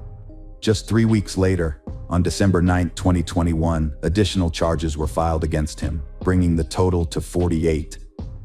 At the time, the charges included forgery, money laundering, computer crimes, and breach of trust with fraudulent intent. It was estimated that Alex had stolen over $6.2 million from his victims. The state's investigation into Murdaugh's business dealings took months to unravel, with new charges being brought against him almost daily. By June 2022, the number of charges against him had grown to 81. When Alex was formally disbarred on July 13, 2022, he faced a total of 84 criminal charges and 11 lawsuits. Among those who filed lawsuits against the estates of Margaret and Paul Murdaugh was the mother of 19-year-old Mallory Beach. The enormity of these financial crimes led to questions about the character of the once prominent attorney. Was he hiding something even more sinister, such as the murder of his wife and son? If so, what would his motive have been? South Carolina Law Enforcement Division re-examined the double murder case with new info from Alex Murdaugh's financial crimes investigation. They found Alex and Maggie's marriage was troubled, with Maggie living separately at the beach home, an hour from the Moselle property. Marion Proctor stated Maggie Murdaugh was hesitant to meet her husband at their lodge, thinking it suspicious. Despite her reservations, she agreed to visit before seeing his dying father, but was killed beforehand. Maggie and son Paul were found shot dead at their 1,700-acre estate. They were discovered near the dog kennels with multiple gunshot wounds. Paul was shot twice with a shotgun, while Maggie had 5 wounds from an AR-style rifle firing .300 blackout ammo. Alex Murdaugh stated that he had taken a lengthy nap that day before going to visit his ailing mother, who was suffering from dementia. He claimed to have been away for approximately 45 minutes to an hour and a half, and upon his return, he discovered his wife and younger son deceased on the floor near the dog kennels. Alex Murdaugh, a lawyer, killed his family to divert attention from his financial wrongdoings. He faced a subpoena and a hearing on June 10, 2021, and his law firm had discovered his misuse of company funds. Fearing exposure, he allegedly murdered his family. Alex Murdaugh was charged with killing his wife and son 13 months after they were fatally shot. The prosecutor claimed Murdaugh used a shotgun and rifle, but the guns were never found. The defense argued 2 shooters were involved due to different weapons used, and expert testimony suggested the killers were 5'2" to 5'4" inch tall, excluding Murdaugh, who was 6'4". Prosecutors argued that other factors affected the bullet path and that Murdaugh was a suspect from the start. They showed 2 videos of him in different clothes, implying he tried to sway a key witness. Cell phone data shows Murdaugh was at his mom's for 15 to 20 minutes, not 45. A video on Paul's phone at 8:44 p.m. puts Murdaugh at the crime scene, debunking his alibi. Murdaugh admitted lying about his alibi, blaming opioid addiction and paranoia. Prosecutors think he used his wife's phone to create a fake alibi, and cell data shows a suspicious rise in his steps, suggesting evidence tampering. Video from dog kennels was key evidence, leading to Murdaugh's guilty verdict and 2 life sentences. Murdaugh's lawyers seek new trial alleging jury tampering. He faces appeal, criminal charges, and lawsuits. Hello friends, welcome to our channel. Today we're going to take a look at another horrible case with you. The case of Ryan Poston. Ryan Poston was born on December 30, 1982, in Fort Mitchell, Kentucky, to Lisa and Jay Poston. He had a strong and loving bond with his 3 sisters, Allison, Catherine, and Elizabeth, throughout his life. Growing up, Ryan had the opportunity to travel extensively and attend schools in Switzerland and the Philippines. This exposure broadened his horizons and gave him an adventurous spirit. Ryan was also known for his striking good looks, which, coupled with his charismatic personality, made him stand out in a crowd. After graduating from high school, Ryan attended Indiana University, where he earned a degree in political science, history, and geography. He excelled academically and graduated with honors in 2005. Following in the footsteps of his family members, Ryan pursued a career in law. He enrolled in the Salmon P. Chase College of Law at Northern Kentucky University, driven by his admiration for the legal profession. His esteemed grandfather and uncle, both practicing attorneys, were his role models. Ryan's ultimate goal was to own a successful law firm. While in Cincinnati, Ohio, Ryan dedicated himself to helping people who couldn't afford expensive lawyers. Despite being young, he had already built a strong reputation, and many sought his advice. He worked hard to ensure everyone had access to fair and competent legal representation, regardless of their financial situation. After a painful breakup in 2011, Ryan turned to his cousin Carissa for comfort and support. During a visit to Lexington, Kentucky to spend time with her, he met Shayna Hubers, a Lexington native, and his life took an unexpected turn. Shayna Hubers embodied the quintessential Southern girl, renowned for her outgoing personality and effortless ability to form friendships. Her warm and charming demeanor naturally drew people to her. After graduating high school in 2009 with a full scholarship, she continued her education at the University of Kentucky, majoring in psychology, before pursuing her master's degree in psychology at Eastern Kentucky University. Despite their 8-year age gap, Ryan was 29, while Shayna was just 21. Their feelings for each other grew increasingly undeniable. With each visit Ryan made to see his cousin Carissa in Lexington, he found himself devoting more time to Shayna. As they spent more time together, their bond deepened. Shayna began spending more time in Highland Heights, the Kentucky suburb where Ryan lived. Every weekend, she would pack a bag and visit Ryan's home, dedicating herself to taking care of him, cooking his meals, and cleaning his living space. As time went on, Ryan and Shayna's relationship grew stronger, and he took her to meet his parents. She was over the moon with excitement, telling her friends all about Ryan and even saying she wanted to become Mrs. Ryan Poston. But their promising future came to a tragic end on October 12, 2012. In a panicked call to the police, Shayna admitted to fatally shooting her boyfriend, Ryan. The details she shared revealed a devastating scene of domestic violence that had spun out of control. According to Shayna, Ryan had tried to physically abuse her, dragging her out of the house when she attempted to gather her belongings. She told the 911 dispatcher that Ryan had confronted her with a gun, leading to a physical fight.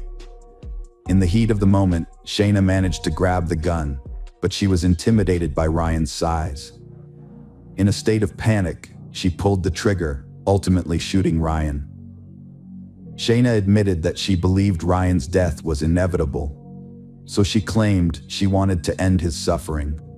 She told the 911 dispatcher that Ryan was in distress, making unusual sounds, which motivated her to shoot him several more times. Afterwards, she revealed that she left the gun on a bookshelf.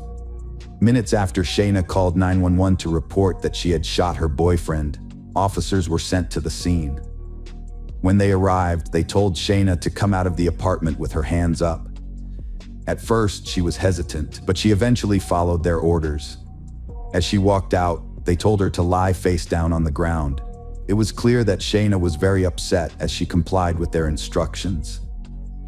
After the officers handcuffed Shayna and put her in the back of their patrol car, they entered the apartment and found Ryan Poston's body on the dining room floor, covered in blood. Crime scene investigators arrived and examined Ryan's condo, which looked a bit messy, but nothing out of the ordinary for a 29-year-old man. They found that Ryan had a concealed carry permit and owned weapons, including the Sig Sauer semi-automatic gun that Shayna used to shoot him. Based on the evidence they gathered, the investigators concluded that Ryan was sitting at the table when Shayna opened fire. They knew this because of the blood found on the table. However, the fact that several items on the dining room table were not disturbed raised doubts about Shayna's story. If there had been a fight, the items would have been disturbed. The crime scene investigators thoroughly searched Ryan's apartment, gathering every detail. At the same time, police officers questioned Ryan's neighbors to see if they had any information that could help the case. One of Ryan's neighbors, a woman named Nikki, spoke to the detective and provided some useful insights. Nikki knew Shayna well and thought that Shayna was more committed to Ryan than he was to her. According to Nikki, the couple often had loud, angry arguments that disturbed the neighborhood. Nikki remembered a specific incident several months ago when Shayna came to her door in tears, saying she was afraid of Ryan. Shayna had told Nikki that she and Ryan had a violent fight, during which he lifted her up and threw her down the hallway, causing her injuries. Nikki believed Shayna and encouraged her to report the abuse to the police, but Shayna decided not to take legal action. At the police station, detectives took Shayna to an interrogation room to question her about the shooting of her boyfriend, Ryan. Before starting the interview, the officers read Shayna her Miranda rights, reminding her that she had the right to have an attorney present. Shayna chose to exercise this right and asked for a lawyer to be present. While waiting in the interrogation room, Shayna filled out some paperwork under the supervision of a detective. Despite having asked for a lawyer, Shayna still chatted with the detective. When asked who the victim was, Shayna calmly replied that it was the man she had killed. This response showed a clear lack of emotion, as it was obvious she knew the victim was Ryan, her long-term boyfriend. Shayna remained in the interrogation room with the detectives, maintaining that she had acted in self-defense. She recounted the events of the previous night, describing how Ryan had allegedly grabbed her by the throat and violently thrown her around the apartment. At some point during the investigation, the detective temporarily left the room, replaced by another officer. Shayna began to reveal more details about her encounter with Ryan to this new officer.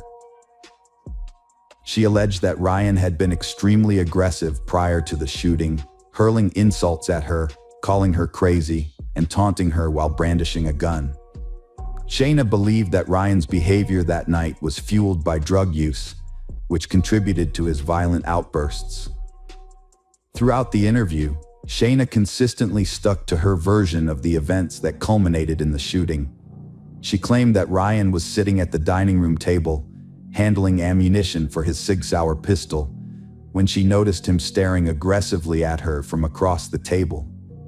At that moment, she became aware of his intentions and realized he was trying to evict her from his condo.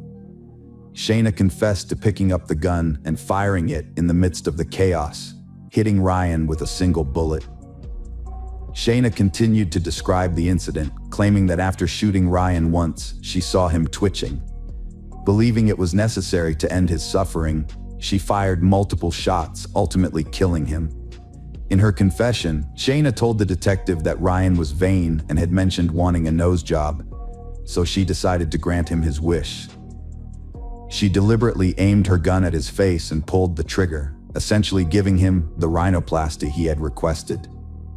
During the intense interrogation, Shayna expressed deep concerns about the impact of the incident on her academic performance and her future romantic relationships. She confided in the detective that having a dead boyfriend would make it difficult for her to find someone to marry, especially if they discovered she had killed him in self-defense. Despite her statement, the detective arrested and charged her with Ryan's murder. Shayna seemed genuinely surprised by her arrest, maintaining that she had acted in self-defense. In 2015, Shayna's trial began, and the courtroom was filled with anticipation. The prosecutor compared Shayna to Jodi Arias, who had also been charged with murdering her boyfriend, Travis Alexander, emphasizing the striking similarities between the two cases. This heightened the tension in the courtroom as everyone awaited the outcome. The prosecutor argued that Shayna was fixated on her ex-boyfriend, Ryan. According to the prosecution, Ryan dominated Shayna's thoughts, and she constantly discussed him. During the trial, the prosecutor presented testimony from Ryan's friends, who described his plans to end the relationship with Shayna and his efforts to avoid her phone calls and messages. Despite this, Shayna continued to visit Ryan's condo in Highland Heights uninvited, including on the night of the murder. The prosecution introduced evidence that Ryan had scheduled a date with Audrey Bolt, a former Miss Ohio, on the night of the murder. This information supported the prosecution's theory that Shayna was driven by jealousy and anger towards Ryan's potential new love interest. Audrey Bolt testified that she was supposed to meet Ryan for drinks at a bar on the night of the murder, but he failed to appear. It wasn't until later that she learned of his murder. The prosecution also presented evidence that Ryan had repeatedly expressed his desire to end the relationship with Shayna in the days leading up to his death. Ryan had sought advice from his father, Jay, on how to handle the situation, and Jay had counseled him to be kind to Shayna to avoid a messy breakup.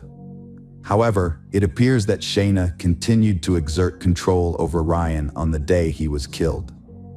The prosecution presented evidence of several text exchanges between Ryan and Shayna, in which Ryan clearly told her he did not want to see her that weekend because he had other commitments. Nevertheless, Shayna showed up uninvited at his condo, which was not unusual for her. The argument that ensued reached a boiling point when Ryan explicitly told Shayna their relationship was over and she could no longer control him. Prosecutors argued that this statement enraged Shayna, prompting her to pick up a gun and fatally shoot Ryan. During Shayna's trial for murdering Ryan, the prosecution showed a video of her being questioned by the police to suggest she was a cold-blooded killer.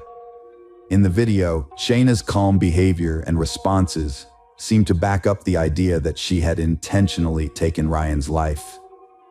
The footage showed her dancing and singing along to music, which seemed unusual for someone who had just killed their loved one in self-defense. Normally, people in such a situation would be distraught and crying due to the loss of life and the weight of their actions.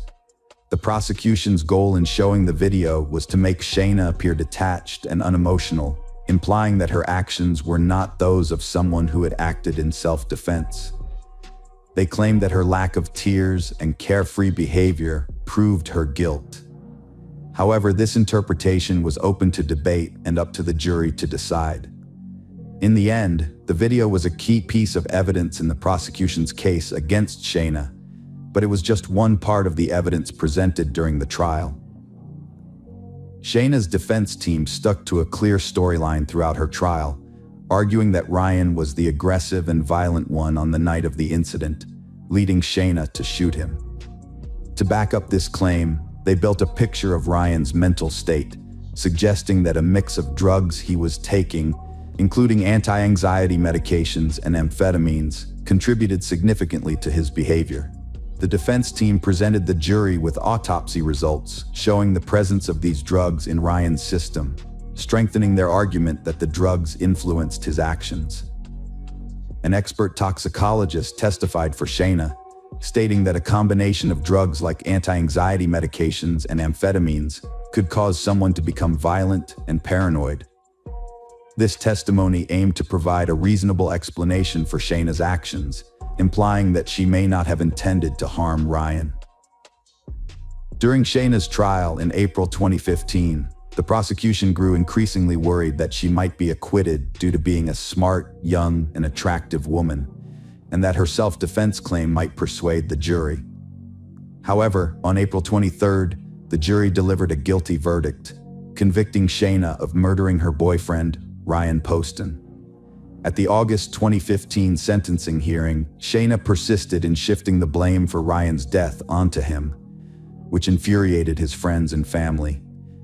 Despite the overwhelming evidence presented during the trial, Shayna stuck to her claim of innocence and refused to acknowledge her role in the events. Under Kentucky law, a defendant who is deemed a victim of domestic violence can be eligible for early parole after serving just 20% of their sentence. However, the judge in this case ruled that Shayna did not meet the criteria, characterizing her crime as a premeditated murder.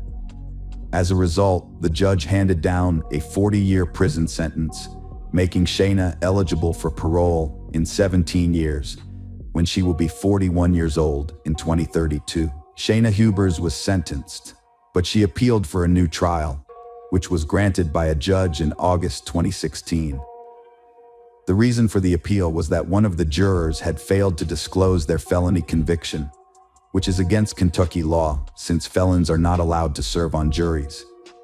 Following a 4-month delay, Shayna's second trial for the murder of Ryan Poston began in August 2018.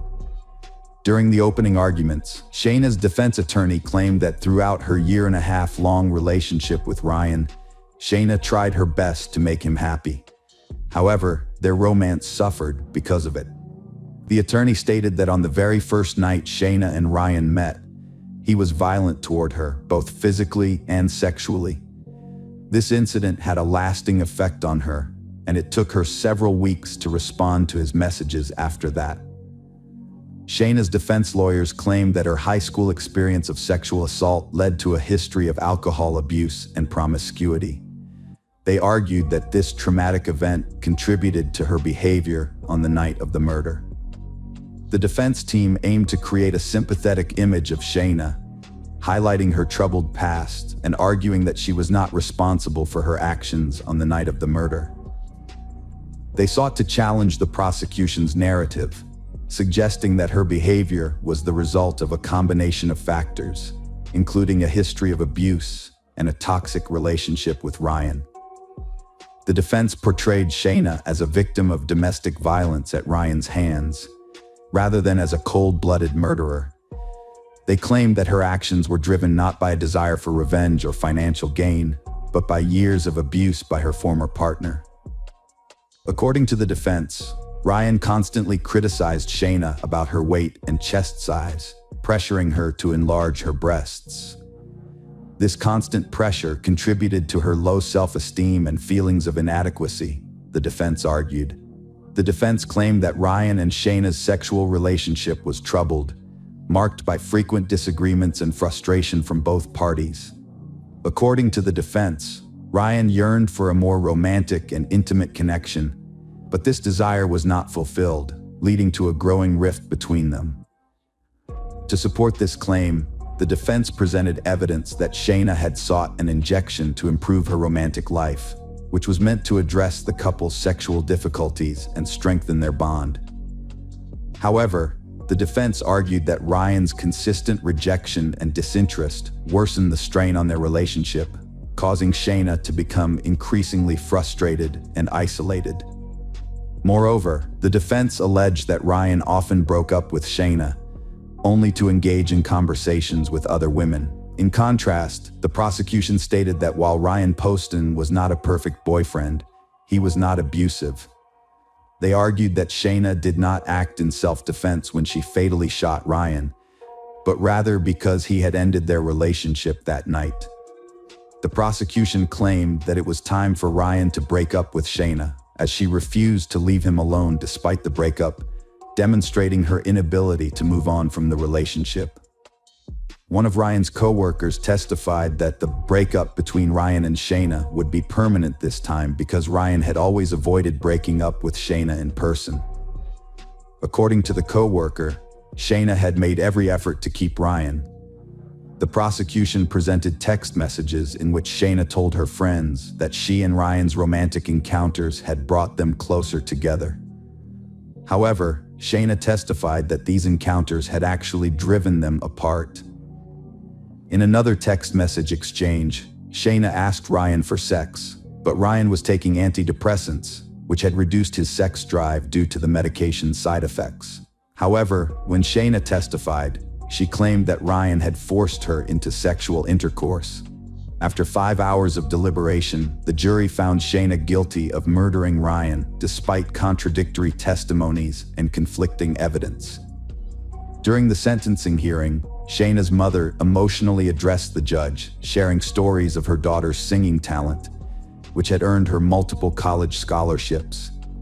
Through tears, she begged the jury to consider granting Shayna parole, arguing that her daughter still had the potential to positively impact people's lives. The mother acknowledged, however, that her pleas did not minimize the grief and pain experienced by Ryan Poston's family. Shayna was given a life sentence with no chance of parole. As part of her sentence, she must serve at least 17 years before becoming eligible for parole in 2032. She is currently serving her sentence at the Kentucky Correctional Institute for Women in Pewee Valley, Kentucky. Hello friends, welcome to our channel. Today we're going to take a look at another horrible case with you, the case of Ellen Greenberg. Ellen Ray Greenberg was born in New York in June 1993 to Santa and George Greenberg. As their only child, she grew up in a loving and nurturing environment. During her high school years, Ellen was a dedicated team player and demonstrated great athletic potential. She was characterized as energetic, restless, and outgoing, yet she also excelled academically, particularly in the humanities. After graduating from high school, Ellen attended Pennsylvania State University, where she earned a degree in public relations. However, she soon realized this wasn't the career path she wanted to pursue. In parallel with her job, she enrolled in a pedagogical institute's correspondence department, and a few years later, successfully defended her diploma.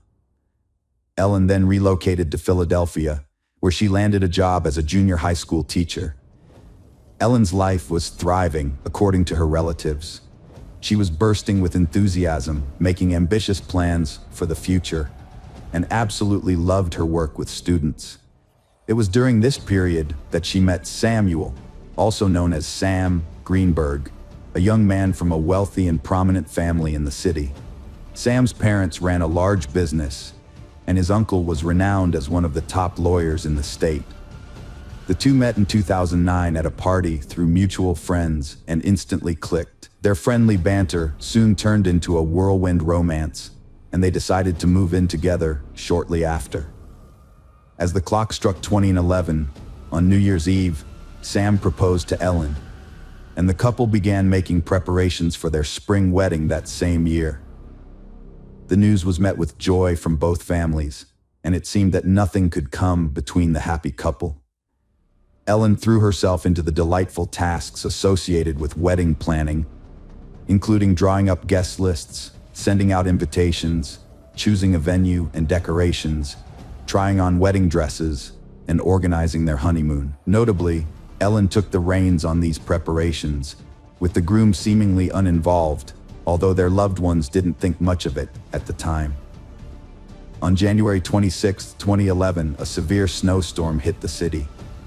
Ellen went to school as usual, but classes were canceled around noon due to strong winds and a blizzard, and students and teachers were sent home. Ellen returned to the apartment she shared with her fiancé, Sam. Later that day, the couple allegedly had a disagreement, which Sam initially confirmed but later denied. At around 5 p.m., Sam went to the gym in their apartment complex. When he returned, he found the apartment door locked from the inside. Sam first knocked loudly, then called out to Ellen by name, drawing the attention of their neighbors. He also tried calling her phone and sending messages, but there was no response to his knocking, calling, and yelling. However, it was clear that Ellen's phone was still inside the apartment. Sam went to the first floor of the building to ask the security guard for help. He explained the situation and asked if it was possible to open the front door, but the guard said he didn't have the authority to do so and couldn't leave his post. Sam returned to his floor, determined to take action. He used his shoulder to force open the door, managing to break the latch on the first try. As he entered the kitchen, he was met with a horrific sight. Ellen was sitting on the floor, her back against the cabinet door, her body brutally slashed with a knife and her clothes covered in blood. Sam immediately called emergency services, describing the scene. When asked to check Ellen's pulse, Sam hesitated, repeatedly asking if it was really necessary. Then there was a pause before he suddenly announced that there was a knife stuck in Ellen's chest, which he claimed he hadn't noticed until that moment. He concluded that Ellen was clearly already dead. The police officers who responded to the call were taken aback, having never encountered a scene like this in their extensive careers. They found the door locked from the inside with a latch, which Sam had later dislodged with his shoulder. There was no evidence of forced entry or intruders in the room. Nothing had been stolen from the apartment, and all valuables and cash remained untouched. The officers noted that nothing appeared to have been searched or disturbed. However, the most striking aspect emerged when the deceased girl's body was examined. There were no signs of struggle or attempts at self-defense, suggesting that the event occurred suddenly and the victim had no time to react.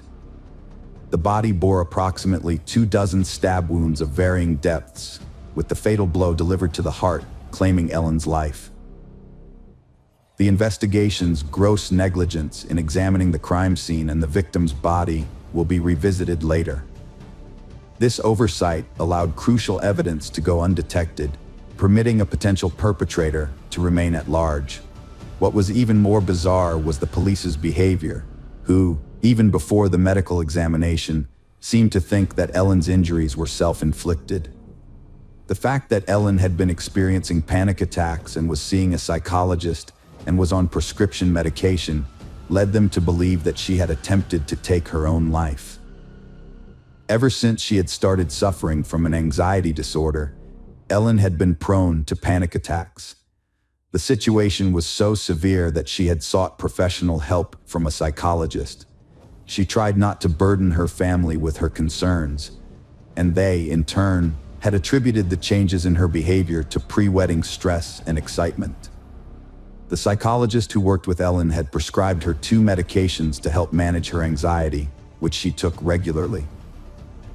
As the psychologist would later report, neither of these medications, whether taken separately or together, could have had any adverse effect on Ellen's mental state, leading her to contemplate death.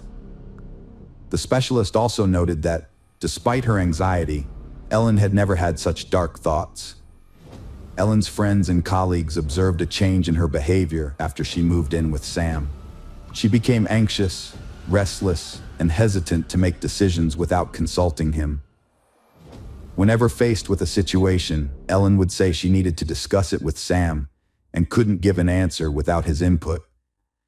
Ellen's parents also noticed these changes, but whenever their daughter tried to open up about her emotional struggles, she would insist that Sam was not the cause.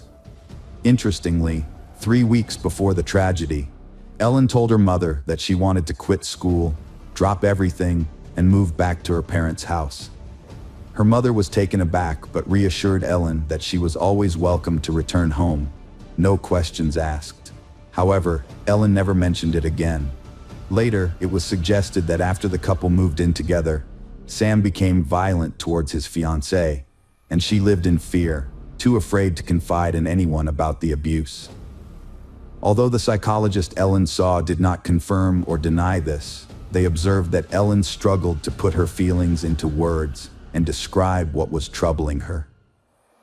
It seemed as though she wanted to reveal something significant, but her fear held her back. The case was plagued by inconsistencies and unanswered questions from the start. What's striking is that nobody made a serious effort to investigate these anomalies. The investigation was remarkably sloppy, with the crime scene and body examination poorly handled and expert analysis lacking. Many crucial details, facts, and evidence were disregarded and lost forever, making it impossible to reconstruct the events of the incident accurately. There were no signs of self-defense injuries on the victim's hands, suggesting that she did not try to fight back. Her body, however, showed multiple bruises. According to her fiancé, these were likely caused by her participation in team sports. Ellen's parents disputed this, stating that their daughter had not had time for sports or gym activities recently due to her busy work schedule and active wedding preparations. No suicide note was found, and Ellen's body showed signs of a brutal attack. Yet, investigators quickly suggested that she might have taken her own life. The presence of food spices and a cutting board on the kitchen table led them to theorize that Ellen had started preparing dinner, only to suddenly decide to end her life by cutting herself with a knife. However, the autopsy revealed that Ellen's body had nearly 24 stab wounds of varying depths, with 10 of them inflicted from behind. Given the severity of some of these wounds, medical experts questioned how she could have continued to move and inflict such injuries on herself, eventually stabbing herself in the heart. This raised serious doubts about the initial suicide ruling. Despite these contradictions, the investigation stuck to its original version, refusing to open a criminal case.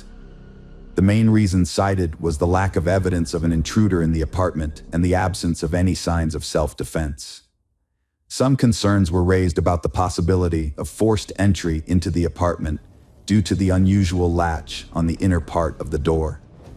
This latch could be closed from the outside, but not fully.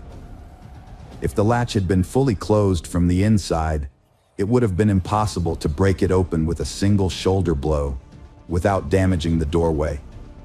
However, based on the nature of the damage, it appeared that the latch was only partially closed, which would have been possible from outside the door.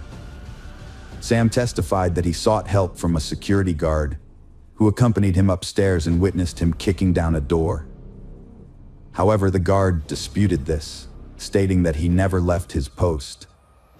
Despite this discrepancy, the investigation did not pursue the matter, deeming it irrelevant.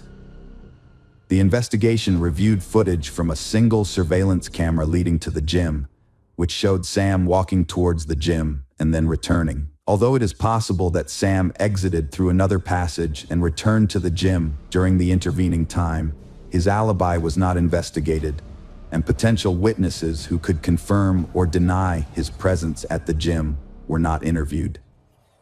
Sam didn't call the police until an hour after he discovered the door was locked, and his fiancée didn't respond to his knocking and shouting.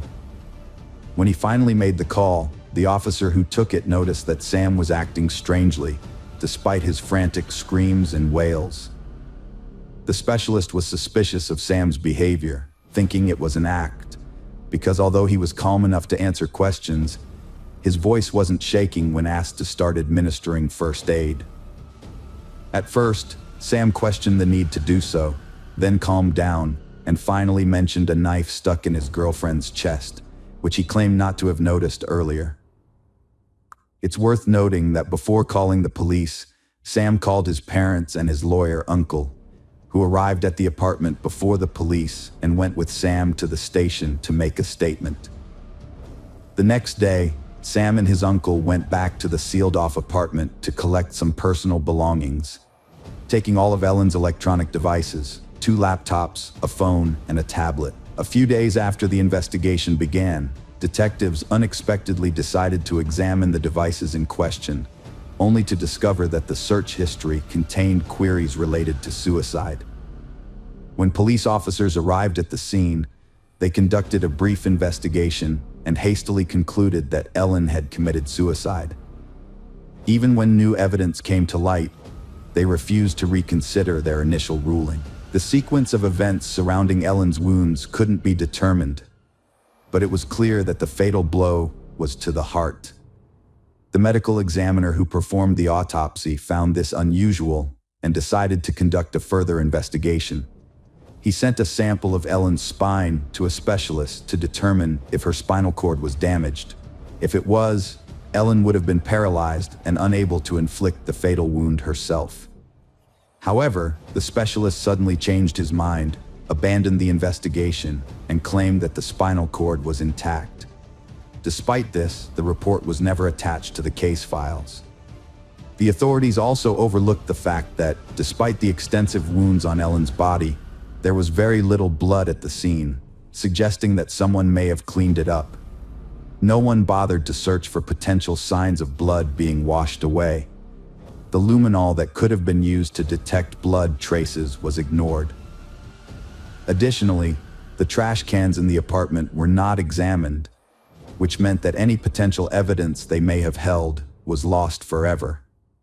The Greenberg family broke the devastating news to Ellen's parents about their daughter's death, as they were the first to arrive at the scene.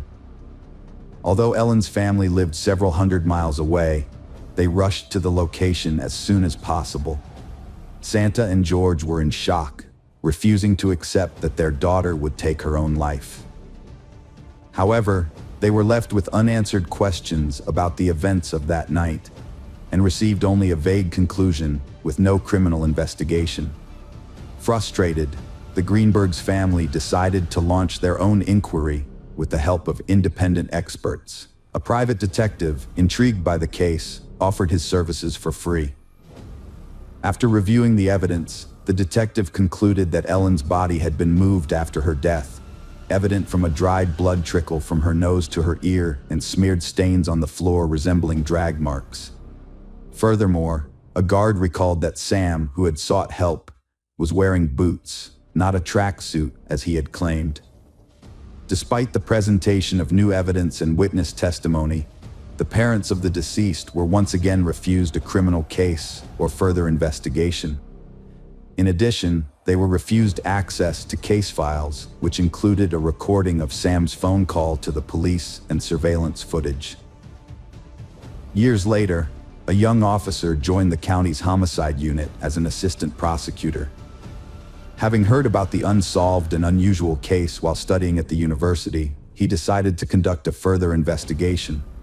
During his inquiry, he discovered that the injury to the back of Ellen's head suggested she may have been attacked from behind, and that there was no evidence of a spinal cord injury, contradicting the official conclusion.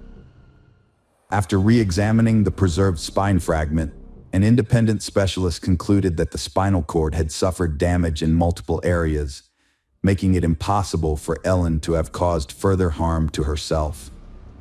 Despite this, the police declined to initiate criminal proceedings. In 2018, the coroner officially ruled that all 20 wounds were self-inflicted, but Ellen's grieving parents filed a new lawsuit in 2019, alleging that the coroner and experts had not done their jobs properly. Although the lawsuit was heard and settled, the trials did not begin due to the pandemic. Ellen's family, friends, and colleagues are convinced that she could not have taken her own life, citing her aversion to the sight of blood and low pain threshold. The parents created a social media page to share official documents, new information, and alternative theories. In the summer of 2022, the case was dismissed once again, but the Greenbergs managed to transfer it to the district attorney's office, where a new prosecutor took over and reopened the investigation 11 years after the tragic events. However, to this day, the investigation remains unfinished. After the tragedy, Samuel made an effort to stay in contact with his estranged father-in-law and mother-in-law for the first year. However, he did not participate in the investigations they initiated. He refused to cooperate with the police and showed no interest in the case. He openly accepted the official account that his fiancée had inflicted the fatal injuries on herself.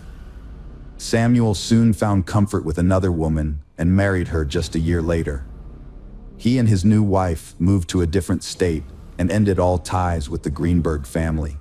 Today, Samuel and his wife are raising 2 children together, and he tries to forget about his deceased ex-fiancée. Hello friends, welcome to our channel. Today we're going to take a look at another horrible case with you, the case of the Buchanan family. Molly met Adam Buchanan, a divorced father of 1, when she applied for an office manager position at his company. At the time, Adam was raising his son Nolan from a previous marriage on his own. Molly, a cheerful and sociable blonde, immediately caught the attention of the company owner, and the interest was mutual. They started a romance, which turned into a serious relationship, and Molly eventually moved in with Adam. Molly, who dreamed of a loving and friendly family, made an effort to build a strong bond with her stepson Nolan. Soon, she became pregnant, and they had a son named Gavin. Those who knew the Buchanans described them as a close-knit family of 4.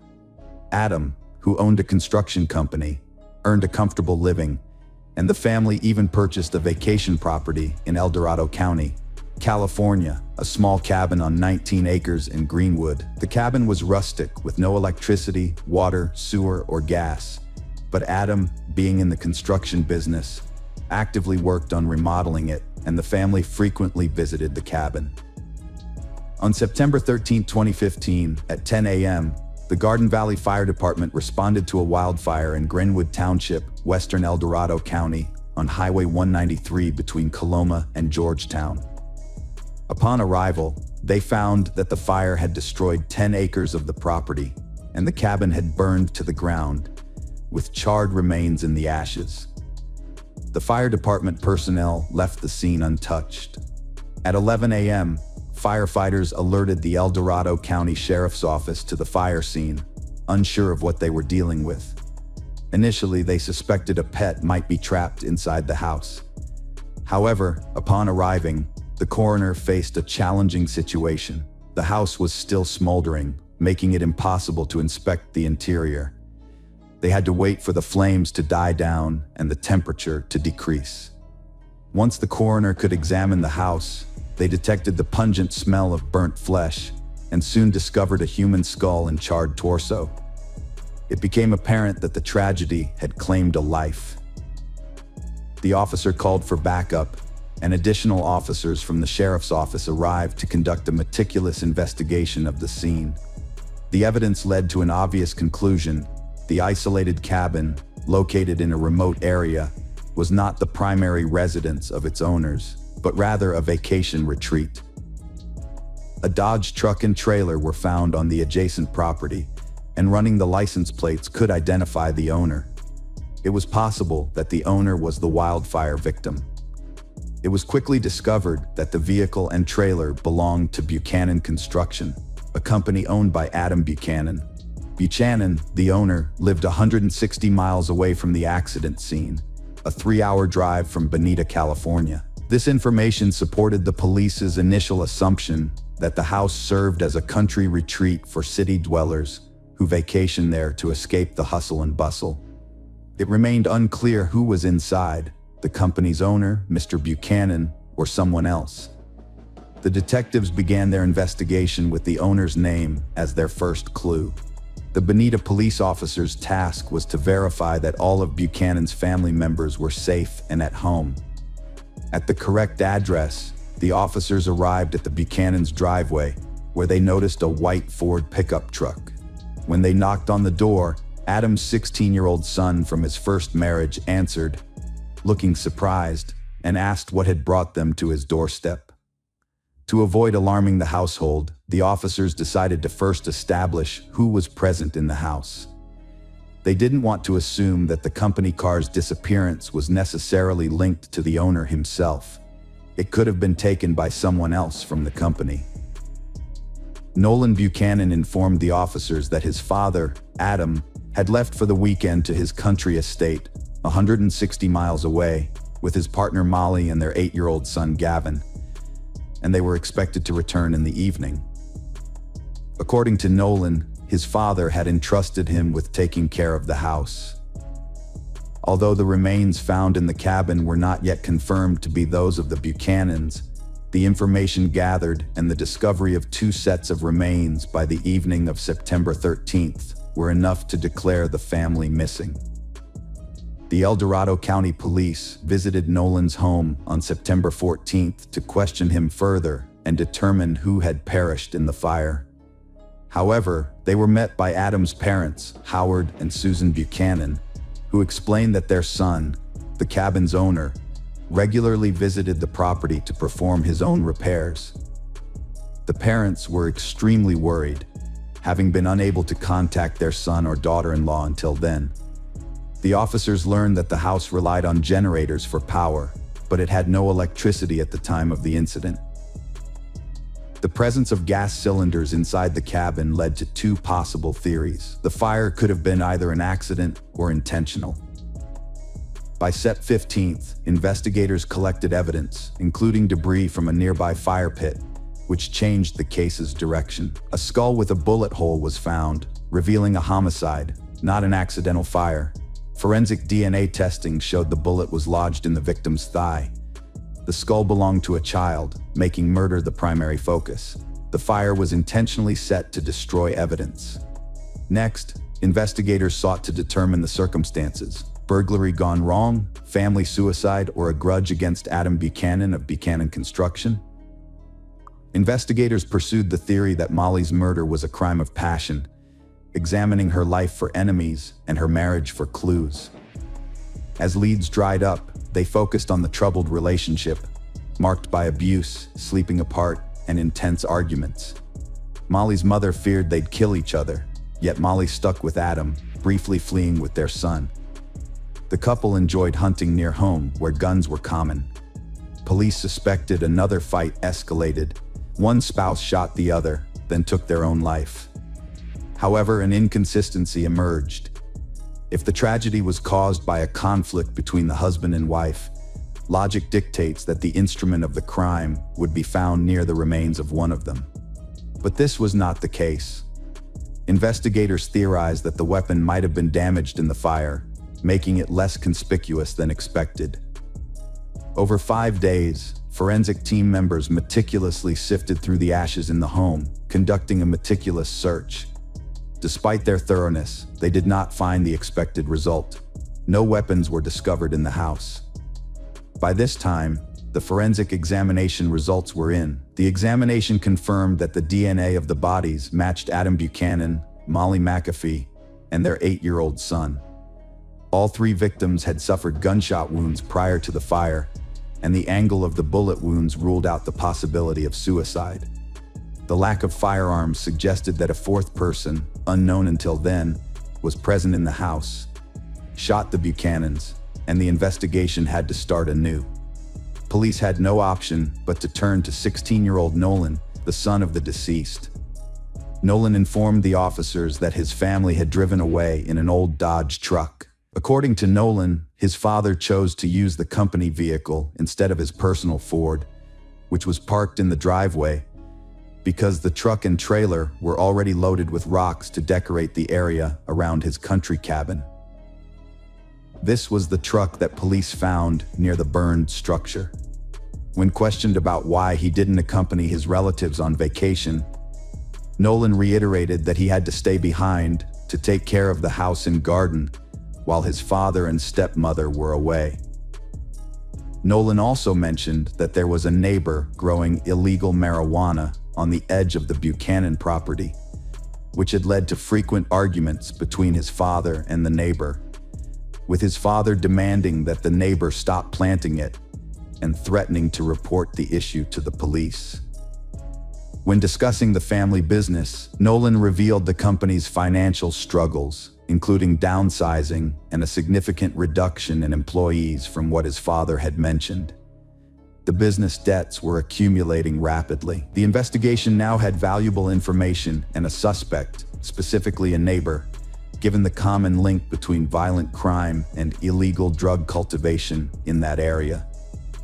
The detectives believed the threat of reporting to the police could have led to the murder of Buchanan and his family. However, the issue was that they didn't know which neighbor they should focus on. After the family's murder, the financial crisis engulfing their business had to be addressed. On September 18th, the police visited Adam's company and questioned the employees. As Nolan had warned, the company was in dire straits, teetering on the brink of bankruptcy, with debts exceeding $30,000. As a result, some employees lost their jobs. Interestingly, some of the fired employees were bitterly unhappy with their dismissal and could potentially be suspects in the crime. During a community cleanup, students found a purse with Molly McAfee and Adam Buchanan's IDs and a .22 caliber rifle hidden nearby. This led detectives to a new theory. The killer used the rifle and took their documents to cover tracks. The discovery was crucial because it suggested that the killer had gone to great lengths to reach Greenwood, murder the family, and then return to Bonita to get rid of the evidence. This suggested that the killer was likely a local resident of Bonita. The fact that the evidence was found near the location of Buchanan construction reinforced the theory that the boss was killed by a disgruntled employee. Detectives sent the gun and the bag of documents to be examined and requested a warrant to search the company's records and premises. Here, during the search, they discovered a video surveillance camera installed on the firm's premises, which was directed not at the company's territory, but at the center of the parking lot. Since it was known that the family had gone out of town on Friday, the investigators reviewed Friday's footage and were surprised to find that Adam had attached a trailer filled with rocks to a white Ford F-150, not a Dodge truck as Nolan had initially told them. This discovery revealed that Adam had deliberately misled the investigation. If the white Ford had towed the rock trailer to the cabin, then someone must have driven it back and parked it in the driveway of the Buchanan family home. Investigators decided to re-interview Nolan, aiming to keep him safe while gathering as much information as possible. This time, they asked him specific questions, such as what movie he had seen at the cinema, how he had paid for shopping at the mall, and how he had paid for dessert on a date. Unaware of the implications, Nolan mentioned that he had used his father's credit card. The officers then applied for a warrant to search the Buchanan home in Bonita, search their vehicles, and examine their financial records. The Ford automobile sat in the driveway, its wheels caked with reddish soil, similar to that found in Greenwood. This suggested that the car had recently been driven on the dirt roads of Greenwood. If the Ford had been used for a trip earlier, some soil might have remained on the wheels, but it wouldn't have been as noticeable. Unfortunately, the fire had destroyed any wheel tread marks near the country house, but the dirt buildup indicated that the car had probably been to Greenwood recently. Further investigation revealed that Adam Buchanan had used his credit card on Friday, September 11th, at a Taco Bell fast food chain on his way to Greenwood. However, Nolan claimed he stayed home and didn't accompany his parents, and that he had the credit card in his possession. Detectives reviewed the security cameras at the diner and saw what they expected: a white Ford, not a truck. When they searched the Ford, they found a Taco Bell receipt dated September 11th that listed 4 drinks, not 3. Similarly, evidence collected at the scene of the fire pointed to 4 drink cups, indicating that Nolan had been in the car. On Saturday, September 12th, Adam and Molly used a credit card at the Valencia Club Bar in Penin, about 30 minutes from the cabin. This was a familiar spot for the couple, as they would often stop by after working on the cabin. Security cameras at the bar recorded the time they left, and traffic cameras on the highway helped track their route back to the cabin. The cameras showed that a Ford F-150, driven by Adam and Molly, headed towards the Buchanan cabin around 2:30 a.m. on the day of the fire. Then at 3:30 a.m., the same vehicle was spotted driving in the opposite direction, but this time with only Nolan inside. Later that morning, on Sunday, September 13th, Adam's credit card was used to make purchases at 3 different businesses in Bonita: Starbucks, McDonald's, and a gas station. The bank confirmed that Adam only had 1 credit card, which contradict Nolan's previous statements. By the time the forensic results were back, Nolan's fingerprints were found on the gun, leading to his arrest in the middle of a high school class. Nolan Buchanan maintained he was not guilty of the charges against him, and instead, he spun a tale claiming his father had shot the family, then pointed a rifle at him. Nolan said he took the weapon away in self-defense, accidentally shooting his father in the process. Nolan attributed his subsequent actions, including setting the house on fire, to a state of panic and extreme fear. Throughout the trial, the defense emphasized Adam's history of abuse towards Nolan and other family members. However, the medical examiner questioned the verdict due to the inconsistent angle of the bullet wound on Gavin's skull, suggesting it was fired at nearly a 90-degree angle. Nolan countered that he and his brother's beds were adjacent, and they were both awakened by the noise and screaming. He claimed to have seen someone enter the bedroom and shoot Gavin, then pointed the rifle at him. According to Nolan, he pushed the attacker away, which would have resulted in a shot fired at around a 45 degrees angle, contradicting the forensic evidence. The prosecution's theory is that Nolan killed his brother when they were alone in the house, while their parents were out at a bar. After waiting for his father and stepmother to return, Nolan shot and killed them as well, as evidenced by the position of the bodies. The sequence of events suggests that Adam was killed first, followed by Molly. Next, Nolan took the rifle, his parents' papers, doused the bodies with gasoline, and set the house on fire. He then went home, met up with his girlfriend, and spent the day with her, thereby establishing an alibi for himself.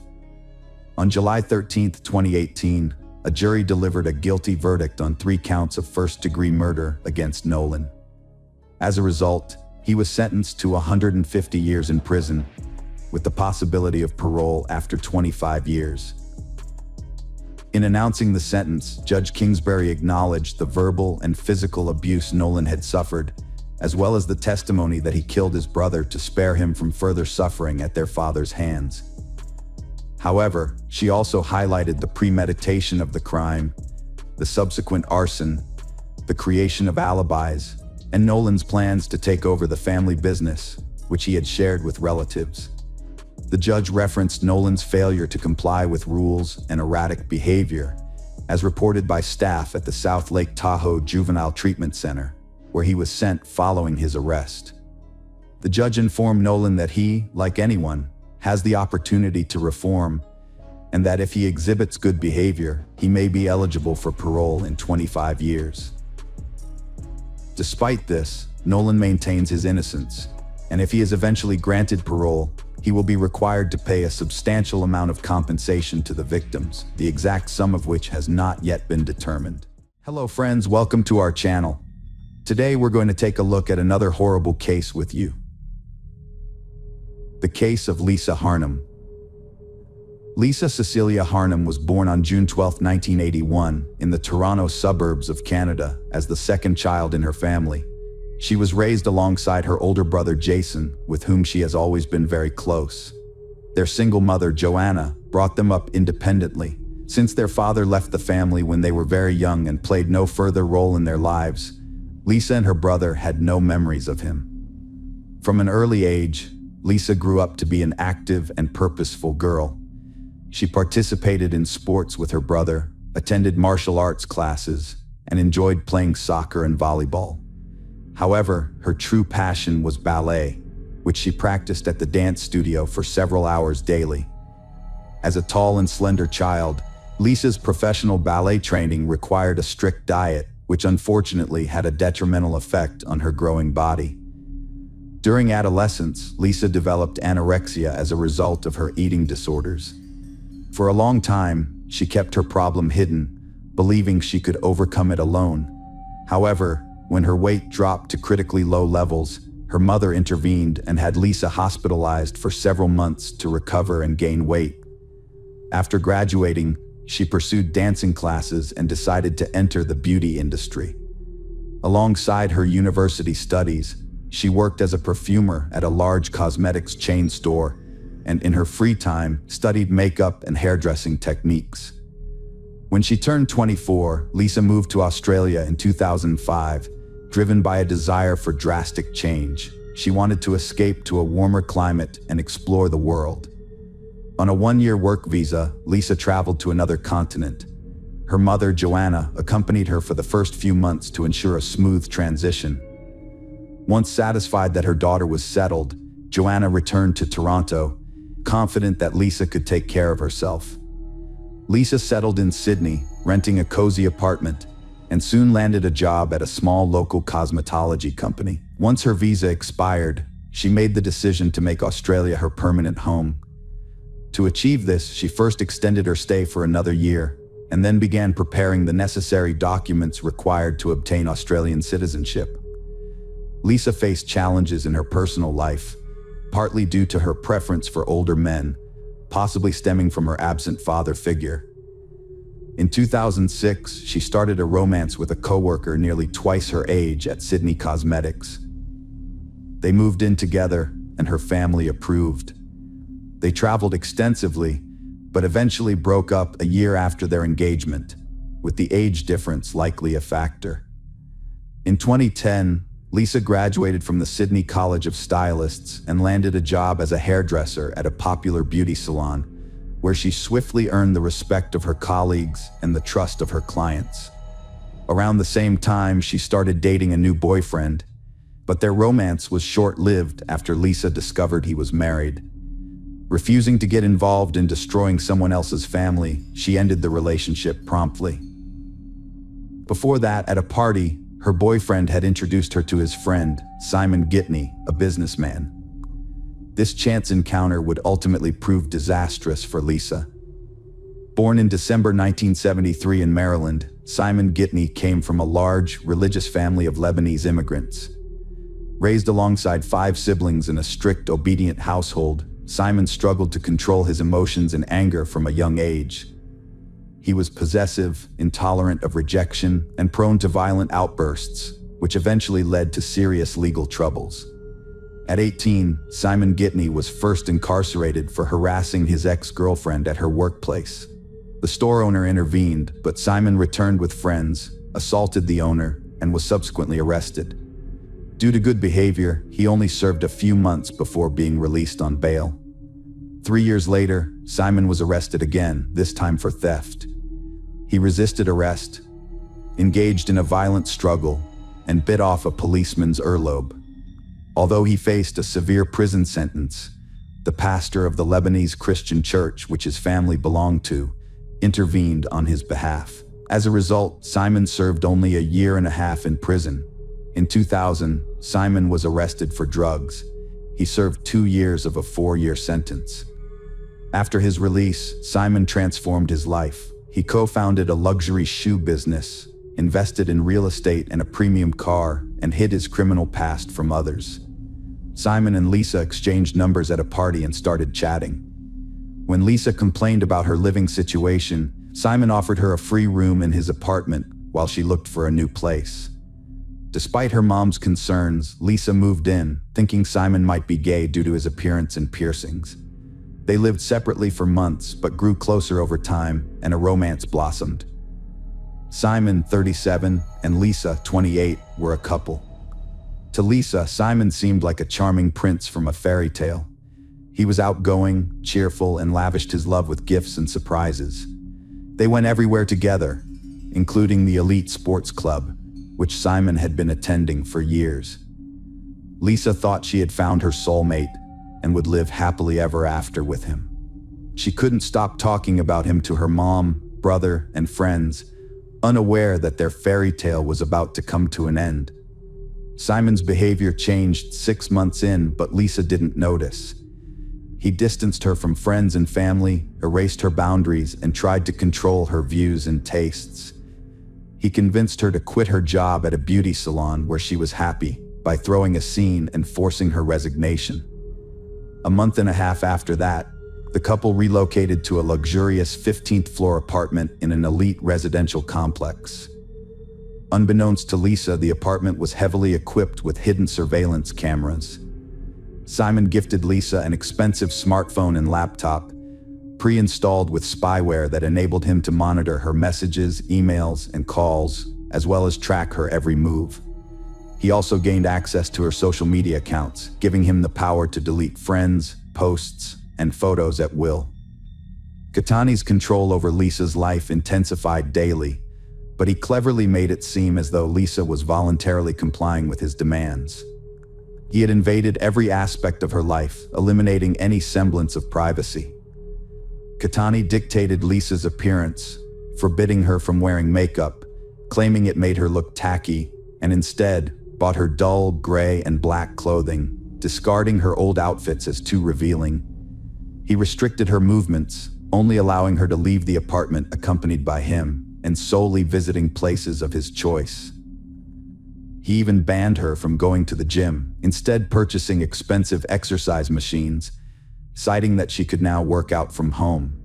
Lisa's social media friend lists were shrinking daily, and Ghani finally convinced her to delete her accounts. With no friends left in real life, all her contacts and calls were closely monitored by Simon, who only allowed her to communicate with her mother and brother. During her last visit home in December 2010, Lisa decided to fly to Canada to spend Christmas with her family. Simon had planned to accompany her, but his urgent business matters prevented him from doing so. Despite initial reservations, he eventually agreed to let her travel alone, provided she adhered to his strict rules and conditions. When Lisa arrived, Jason and Joanna were astonished by the drastic changes they saw in her. She was a shadow of her former bright and cheerful self, now devoid of makeup, with her luxurious hair hidden under a headdress and dressed in unflattering all-black attire. However, it was the internal changes that were truly alarming. Lisa would flinch at every phone ring, instantly grabbing the receiver, as per Simon's instruction to answer calls immediately, regardless of the time or her activities. During her stay at her mother's house, Lisa refused to see friends and rarely ventured out. Joanna was shocked by her daughter Lisa's behavior and decided to talk to her. Lisa broke down, revealing that Simon controls her life, tracking her every move and restricting her freedom. He doesn't let her work, see friends, or pursue hobbies. Joanna was horrified, urging Lisa to stay in Canada, but Lisa insisted she loved Simon and believed he'd eventually calm down. Despite her family's pleas to stay, Lisa decided to move back to Australia to be with Simon, disregarding their warnings that the relationship was unhealthy. She reassured her mother that everything would be fine, saying Simon loved her and wouldn't harm her. However, after her return, the situation deteriorated significantly. Simon restricted her from leaving the apartment, and when they went out together, he demanded that she keep her eyes fixed on her feet, avoiding eye contact with other men. Moreover, he started calling her Cecilia, her second name, as he believed it was more respectable. In the spring of 2011, Lisa started complaining about pain in her leg, an old injury from her youth when she took ballet classes.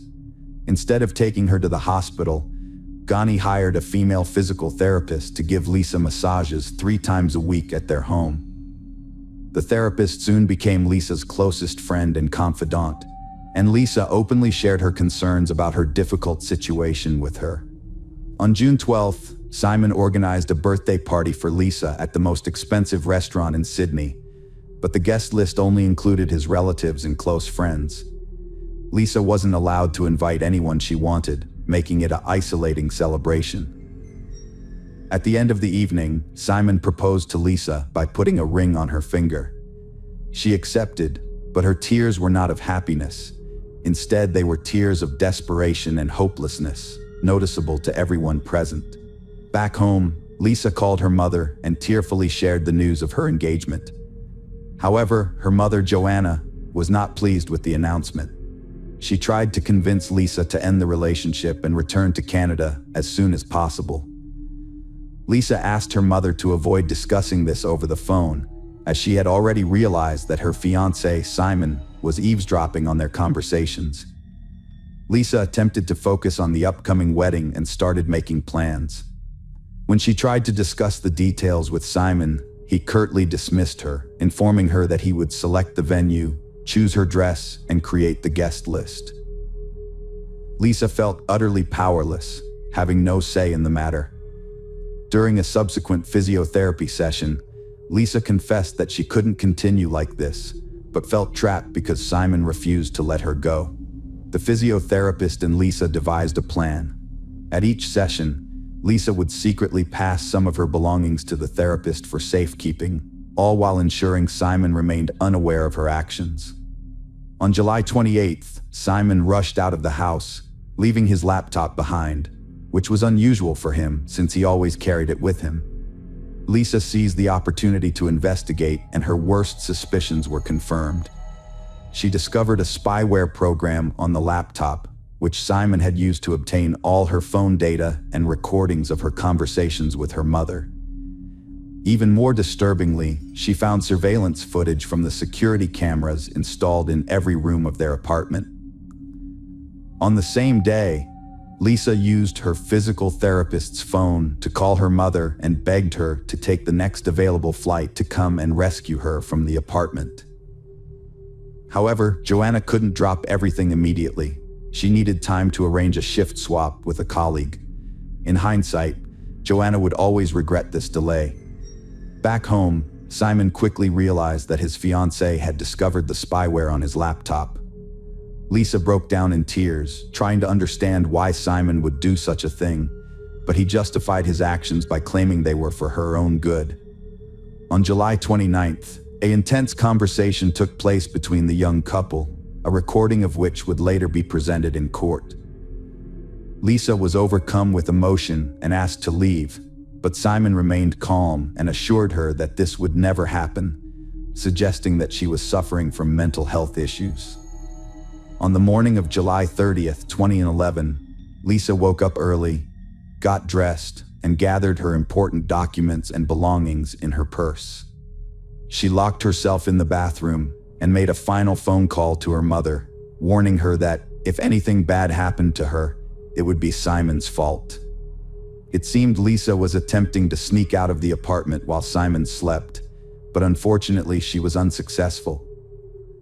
What happened next is unclear, but according to neighbors, they heard a scream in the hallway. However, before they could react, the noise abruptly stopped, and exactly a minute later, a young woman fell to her death from the 15th floor balcony. Passers-by on the street also heard the scream and saw the body falling from a great height, but they didn't have time to understand what was happening. A man walking his dog that morning, who was closest to the scene, heard a noise and looked up. He saw a man holding something large, which he then threw down. When people arrived at the scene, they found a young woman lying on the ground, but despite their efforts, they couldn't help her. She died instantly, having suffered severe injuries. 3 minutes later, Ghani, still in his pajamas, ran out into the street. crying and saying he didn't know how he was going to live without his fiancée, claiming he hadn't caught her in time. At first, it seemed like an accident, but Ghani quickly claimed that his fiancée had intentionally ended her life. A note found in his pocket and a disturbing video suggested that something strange was going on. After the body was taken to the morgue and examined, a torn note was found in different pockets with the message, "There are cameras everywhere in the apartment." It's likely Lisa was afraid Simon would discover the note, so she ripped it into small pieces and scattered them among her pockets. An investigation revealed that indeed, multiple cameras were installed in the apartment, but the hard drive containing the recordings was nowhere to be found. Simon claimed that there were no video recordings at all. However, a surveillance camera in the communal hallway caught a disturbing scene. The short footage shows Lisa fleeing the apartment and calling for help, but Simon grabs her from behind, covers her mouth, and drags her back inside. This incident occurred just a minute before she fell off the balcony, and it was the scream that the neighbors heard.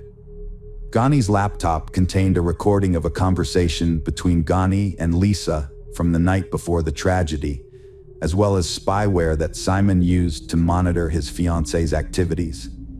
Simon claimed that he and Lisa had an argument that morning, during which she became hysterical and ran out into the hallway, screaming.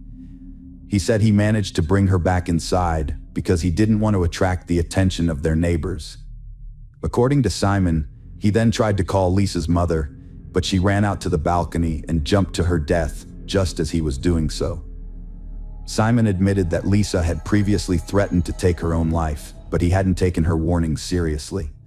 Meanwhile, Ghani attributed the spyware on his laptop to Simon's supposed concern for Lisa's safety.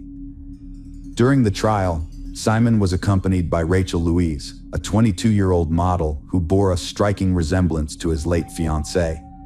However, it was later alleged that Rachel Louise was only using Simon to gain fame and attention, and that she willingly spoke to the press and appeared on TV to declare that Simon was incapable of harming a woman. Simon's lawyers attempted to persuade the court that Lisa was unstable, prone to outbursts, and potentially responsible for her own death, despite evidence of her long battle with anorexia and her treatment at a clinic. They also claimed that Simon, being shorter, would have been physically incapable of lifting Lisa, who was taller, or throwing her over the balcony.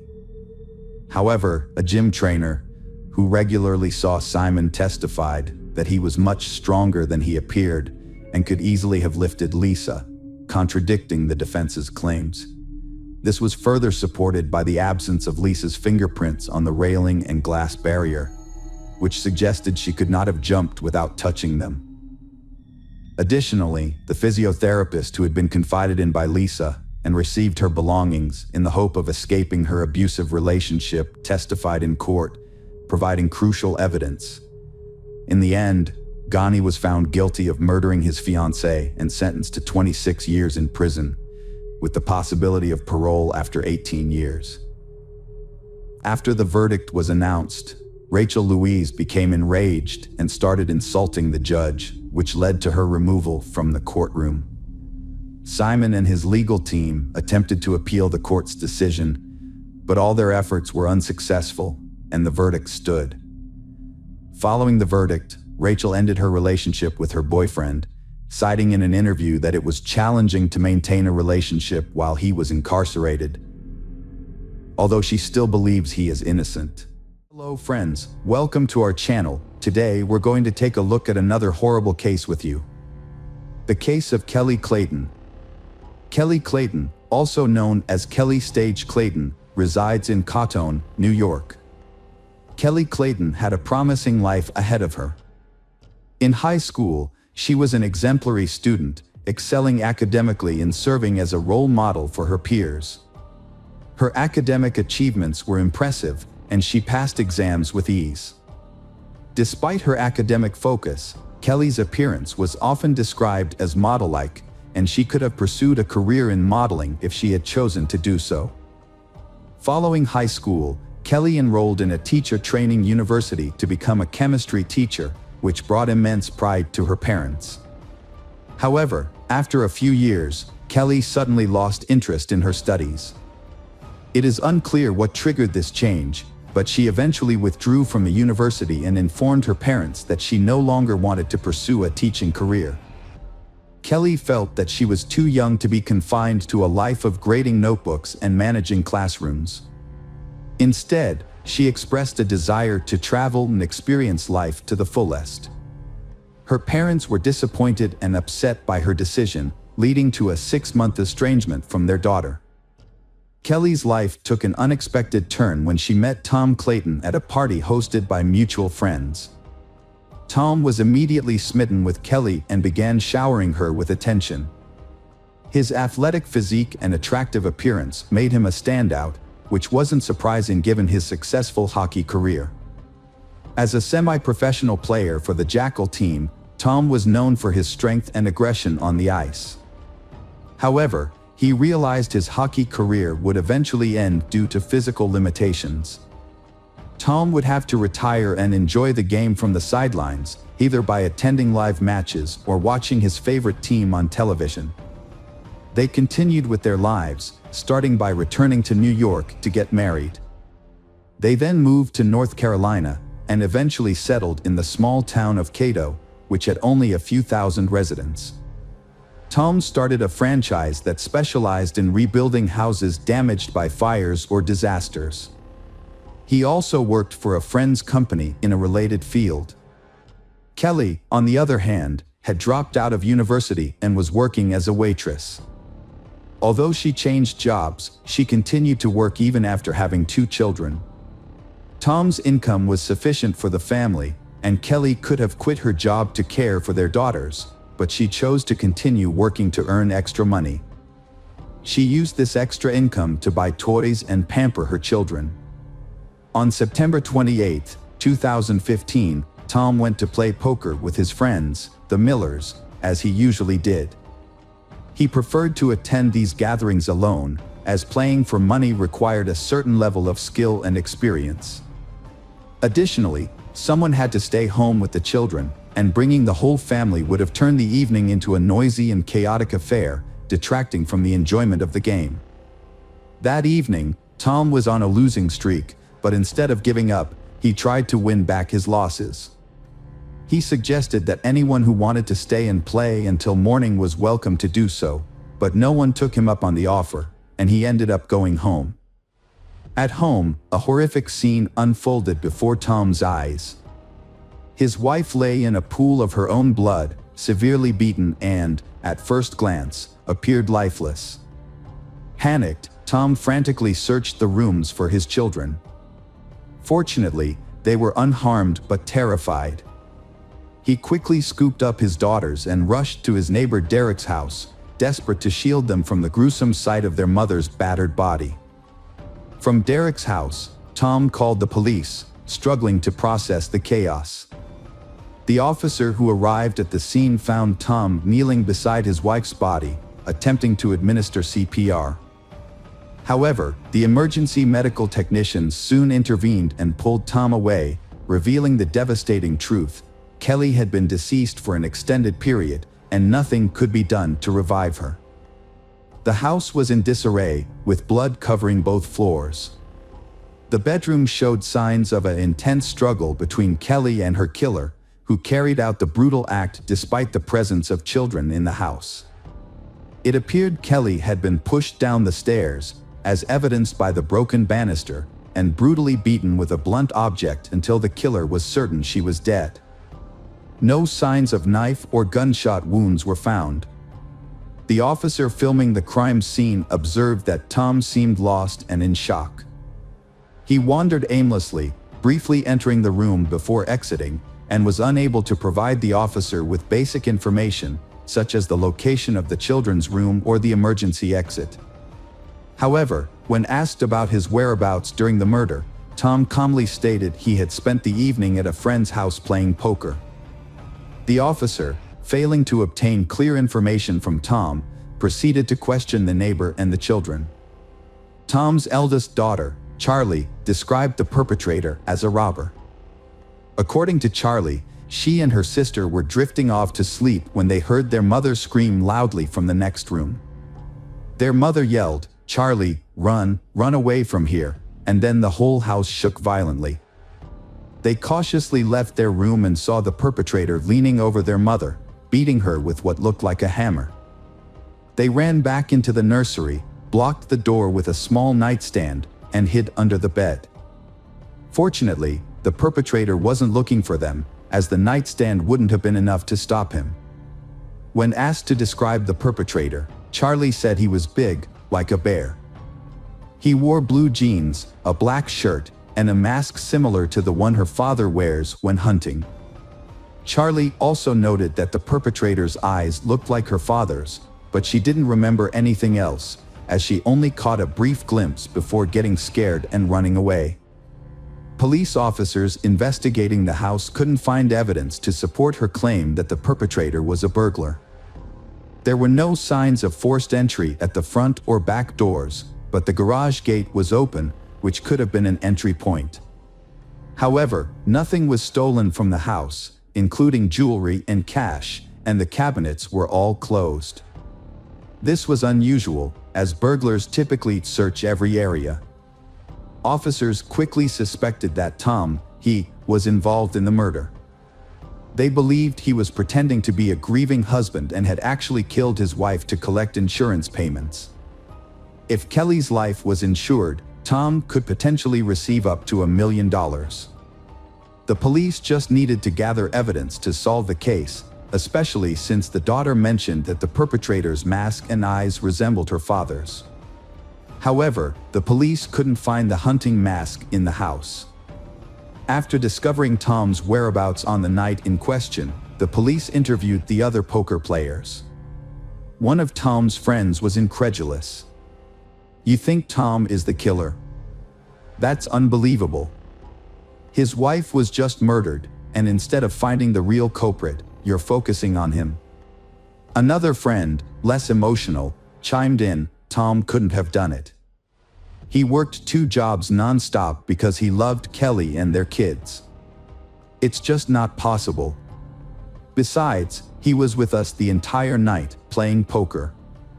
Even when everyone else was tired, he wanted to keep playing." Laura, an acquaintance of Tom's, shared her concerns during a break in the game. She recalled that Tom had asked to borrow her phone, claiming he had left his in the car, which was only 10 meters away. Laura found this odd but lent him her phone anyway. Tom stepped outside to make the call, but when Laura checked her phone's call history later, there was no record of the call, suggesting that Tom had deleted it. Laura discussed this incident with her husband, who had been sitting next to Tom at the poker table. He noticed that Tom wasn't paying attention to the game, instead keeping his head down, focusing on something on the table. It turned out that Tom had his phone with him the whole time, which raised more questions. Why did Tom borrow Laura's phone if he had his own? Who was he trying to call, and why couldn't he use his own phone? After Laura's testimony, the police re-questioned Charlie, Tom's daughter, and she reiterated that the robber resembled her father. The next testimony came from the niece of Kelly. She explained that she hadn't told her Aunt Kelly about Tom's true nature because she didn't want to upset Kelly. Aunt Kelly adored Tom. The niece felt her truth wasn't needed, implying that it wouldn't change anything. The niece saw Tom as a person with 2 sides. On the surface, he appeared caring and attentive, often showering Aunt Kelly with attention and gifts, and even helping with childcare, which is more than many fathers do. However, his behavior at work revealed a completely different personality. Recognizing her niece's concerns about being young and alone, Aunt Kelly had set up a job for her with Tom the previous summer. During her employment, the niece handled tasks such as correspondence, registration, and managing documents. At first, her interactions with Tom were strictly professional, mainly because she didn't know him well before working for him. One day, Tom got drunk and came to the office, revealing to the niece that his family life was a facade. He confessed to loving his daughters, but not his wife, Aunt Kelly. He had been unfaithful, having multiple affairs during their marriage, and considered leaving her but stayed due to financial concerns. It was later also confirmed by female participants of a poker game that Tom was indeed unfaithful, having relationships with 2 women present at the game. Additionally, Kelly's 16-year-old niece shared information about Michael Beard, another employee of Tom's firm. Michael was doing repair work on houses after a fire, but there were frequent reports of items going missing from the houses where he worked. Tom initially doubted his customers when they accused Michael Beard of theft during fire restoration jobs. However, as the complaints continued, it became clear that Michael was indeed stealing from clients. Additionally, there were allegations of Michael showing up to work intoxicated. When Tom finally confronted Michael about his behavior, he was understandably upset and disappointed. Despite having every right to be angry, Tom took a surprisingly compassionate approach. Instead of simply firing Michael and cutting ties, Tom actively reached out to other companies and recommended Michael for a job. When none of those opportunities panned out, Tom took it a step further and offered Michael work around his own house, doing odd jobs like cutting the grass, watering plants, and making minor repairs. This decision showed that Tom was willing to give Michael a second chance, even if it meant finding alternative employment for his former employee. The detective brought Michael Beard in for questioning.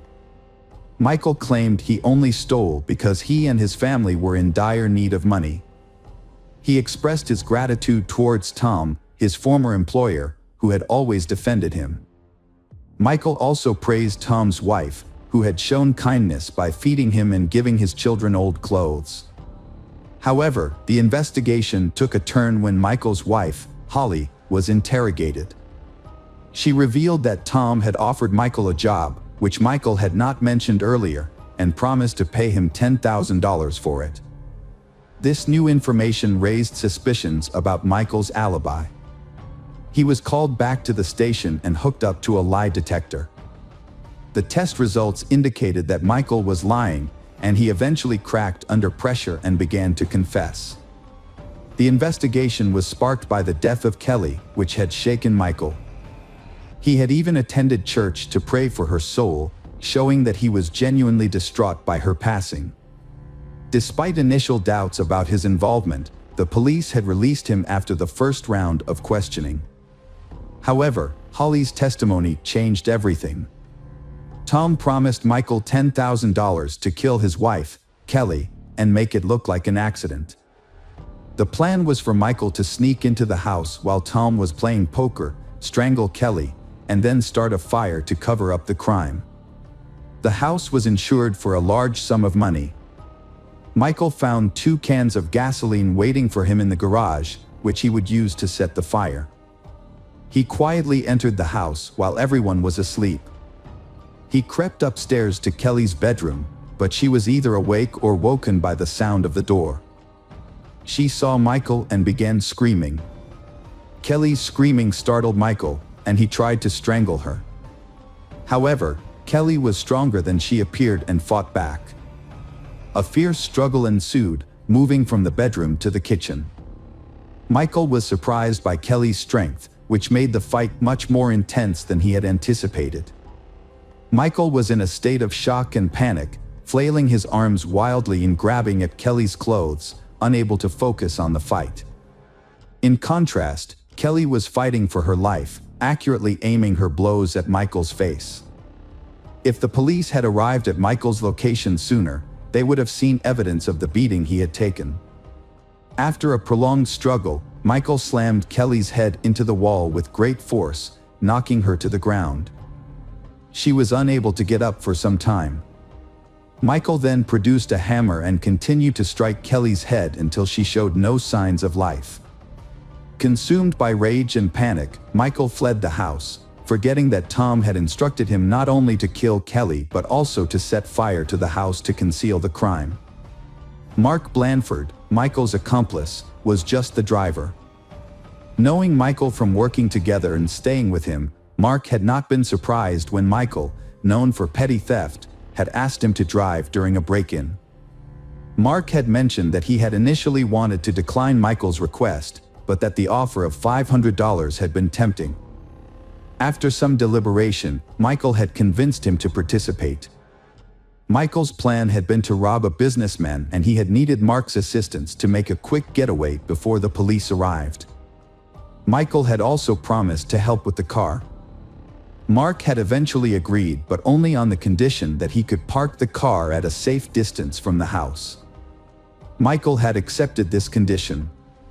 That evening, Mark had waited for Michael in the car in a dark alley, and Michael had come back quickly enough, breathing heavily and telling him to move as fast as possible. Michael hadn't had any bag or sack on him, which hadn't looked much like a robbery. Mark hadn't asked him any questions along the way, simply because he hadn't wanted to know anything. He had just wanted his $500, which he hadn't ended up getting. On the way out, Michael had asked Mark to stop at a bridge over a creek a couple blocks south of there. Mark had stopped there, and Michael had hastily stripped off his outer garments and thrown them off the bridge. Mark had offered to show the place if needed. Indeed, police officers who had arrived on the scene at Mark's behest had found parts of Michael's outer clothing near the creek, as well as the hammer used to kill Kelly. Michael, already in custody on suspicion of first-degree murder, began to change his testimony. According to him, he was indeed hired by Tom, indeed for $10,000, but only to commit arson at the house and nothing more. Michael spent a very long time assuring the police of his innocence, and all because he did not know that Mark had shown the place where Michael had thrown out his things, and that his clothes, as well as the murder weapon, had already been submitted for examination. And the experts found both on his clothes and on the hammer the blood of Kelly Clayton. And that was the most direct proof that it was him who killed Kelly, not someone else. Tom denied ordering the massacre of his wife, claiming Michael acted alone. According to Tom, Michael knew Tom had money and was motivated by resentment over losing his job. Tom suggested Michael robbed his house, unaware Kelly was home, resulting in her death. However, Laura, a woman who played poker with Tom, revealed that Tom used her cell phone to make a call. The detective obtained the call records, confirming suspicions. The records showed Tom called Michael on the night of September 28th to 29th. Michael was tried first and maintained he was hired to set fire to the house for insurance purposes. He claimed he didn't kill Kelly, and the blood on his clothes came from touching her dead body. He had disposed of his belongings to avoid suspicion of being at the Claytons' house that night. His testimony seemed convincing. The jury deliberated for 7 hours before delivering a guilty verdict on all counts against Michael Beard, who now faced life imprisonment. In contrast, Tom's lawyers managed to gather records of conversations and correspondence between Tom and Michael, but none of these clearly mentioned their nefarious plan. Furthermore, the prosecution's attempts to obtain billing transcripts of Tom's movements yielded no concrete evidence. All the evidence against Tom was circumstantial. However, one key detail caught the attention of investigators. The car in which Mark had given Michael a ride was registered to Tom's company. Moreover, on the day of the incident, Tom had arrived at the office in his personal Toyota but then switched to the company's pickup truck, which was later driven to Michael's house and left there. The truck was returned to the office the day after the tragedy. This suggested that Tom had, in fact, provided Michael with the car that he and Mark used to commit the crime. It was a crucial piece of evidence that the jury testified to during the trial. The 6-day trial concluded with the jury finding Tom guilty of hiring Michael to commit the heinous crime. Michael subsequently appealed, using the testimony of young Charlie, who claimed that the eyes behind the mask belonged to her father. However, the court dismissed the appeal due to the matching description of the clothing found under the bridge. Consequently, Tom Clayton and Michael Beard were sentenced to life in prison. Mark received a 4-year prison sentence for manslaughter. The custody of Tom and Kelly's children was awarded to Kelly's sister, Kim. With time, Charlie has learned to cope with the tragedy. Although she occasionally remembers her mother, she refuses to discuss her father, whom she will never want to see again. Hello, crime enthusiasts. Are you ready for another chilling investigation? The case of Kirsten Hatfield. Kirsten Hatfield was born on February 12, 1989, in Midwest City, Oklahoma. Kirsten's father left the family soon after her birth, and her mother, Shannon, moved back in with grandparents. When Kirsten was 2 years old, they moved to their own home. Later, Shannon remarried, but the marriage was short-lived, leaving Shannon to care for her 2 young daughters alone. Kirsten, being the older sibling, took on a lot of responsibility, helping her mother care for her younger sister, Faith.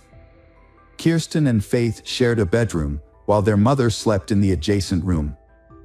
On May 13, 1997, Shannon put her daughters to bed as usual. Kirsten was 8 years old, and Faith was 3. However, Faith had already fallen asleep, so Shannon only said goodnight to Kirsten and left the door to their room slightly open, as she always did, in case Kirsten or Faith needed her. At around 3 a.m., Shannon was awoken by a noise coming from the girls' room.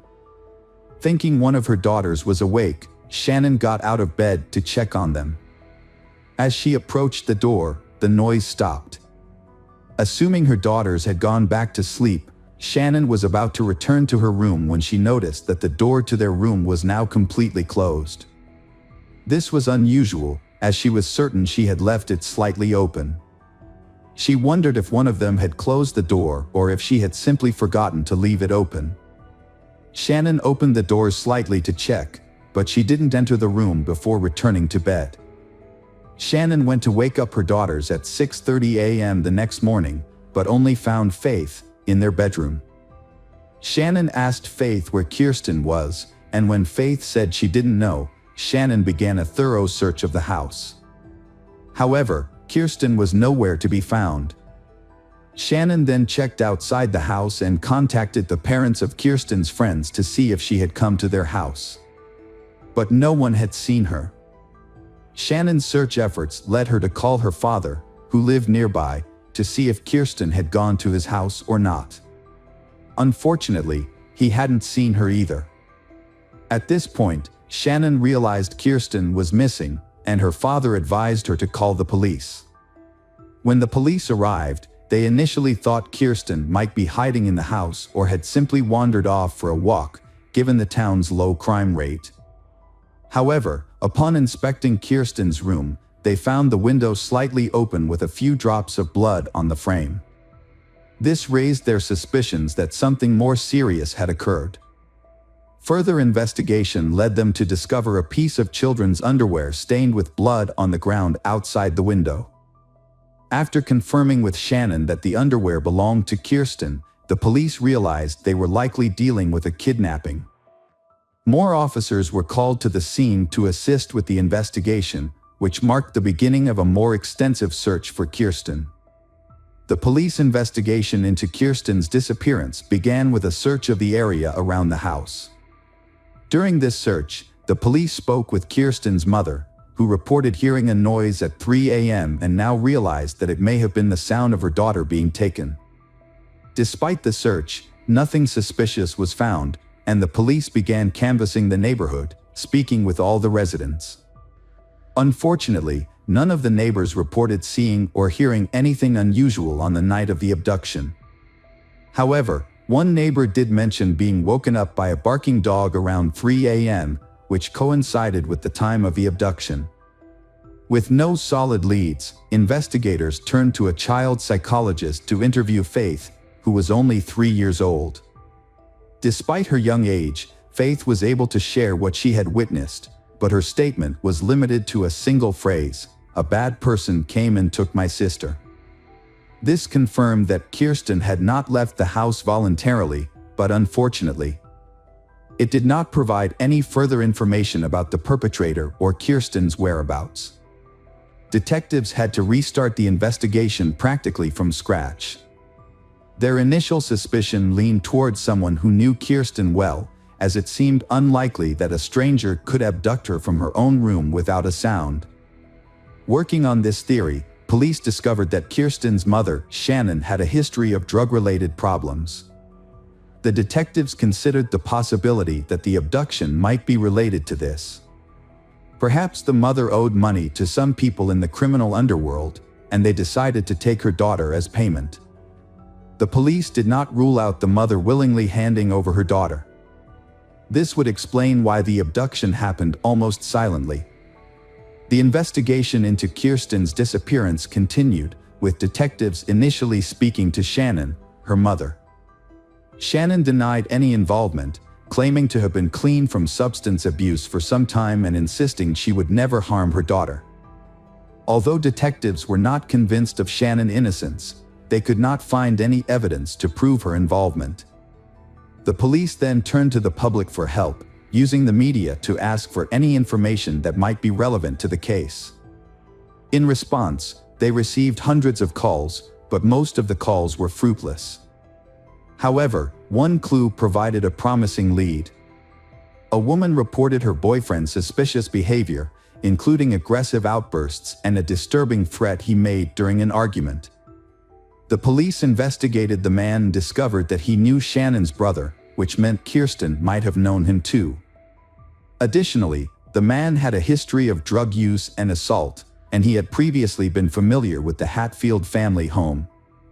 Despite this, the investigation ultimately found that the man had a solid alibi for the time Kirsten went missing. Multiple witnesses confirmed that he was at a bar until around 4 a.m. on the night of the disappearance, making it impossible for him to have abducted Kirsten. Detectives pursued multiple leads, but each one led to a dead end. As time passed, the hope of finding Kirsten alive began to fade. Kirsten's mother, Shannon, refused to give up. She took matters into her own hands, determined to find her daughter.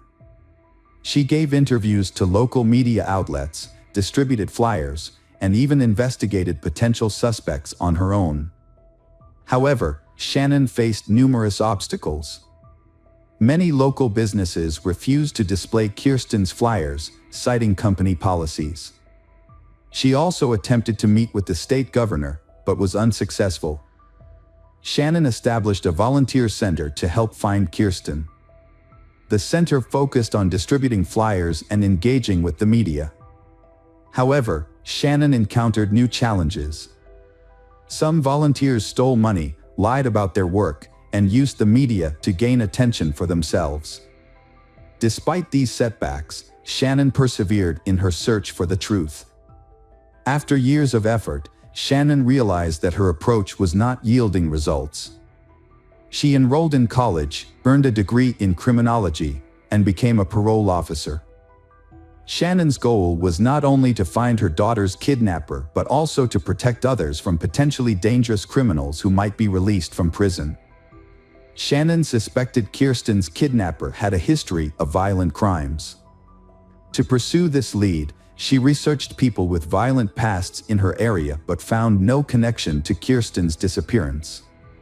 Despite her efforts, she eventually had to accept that Kirsten might have passed away and might not return.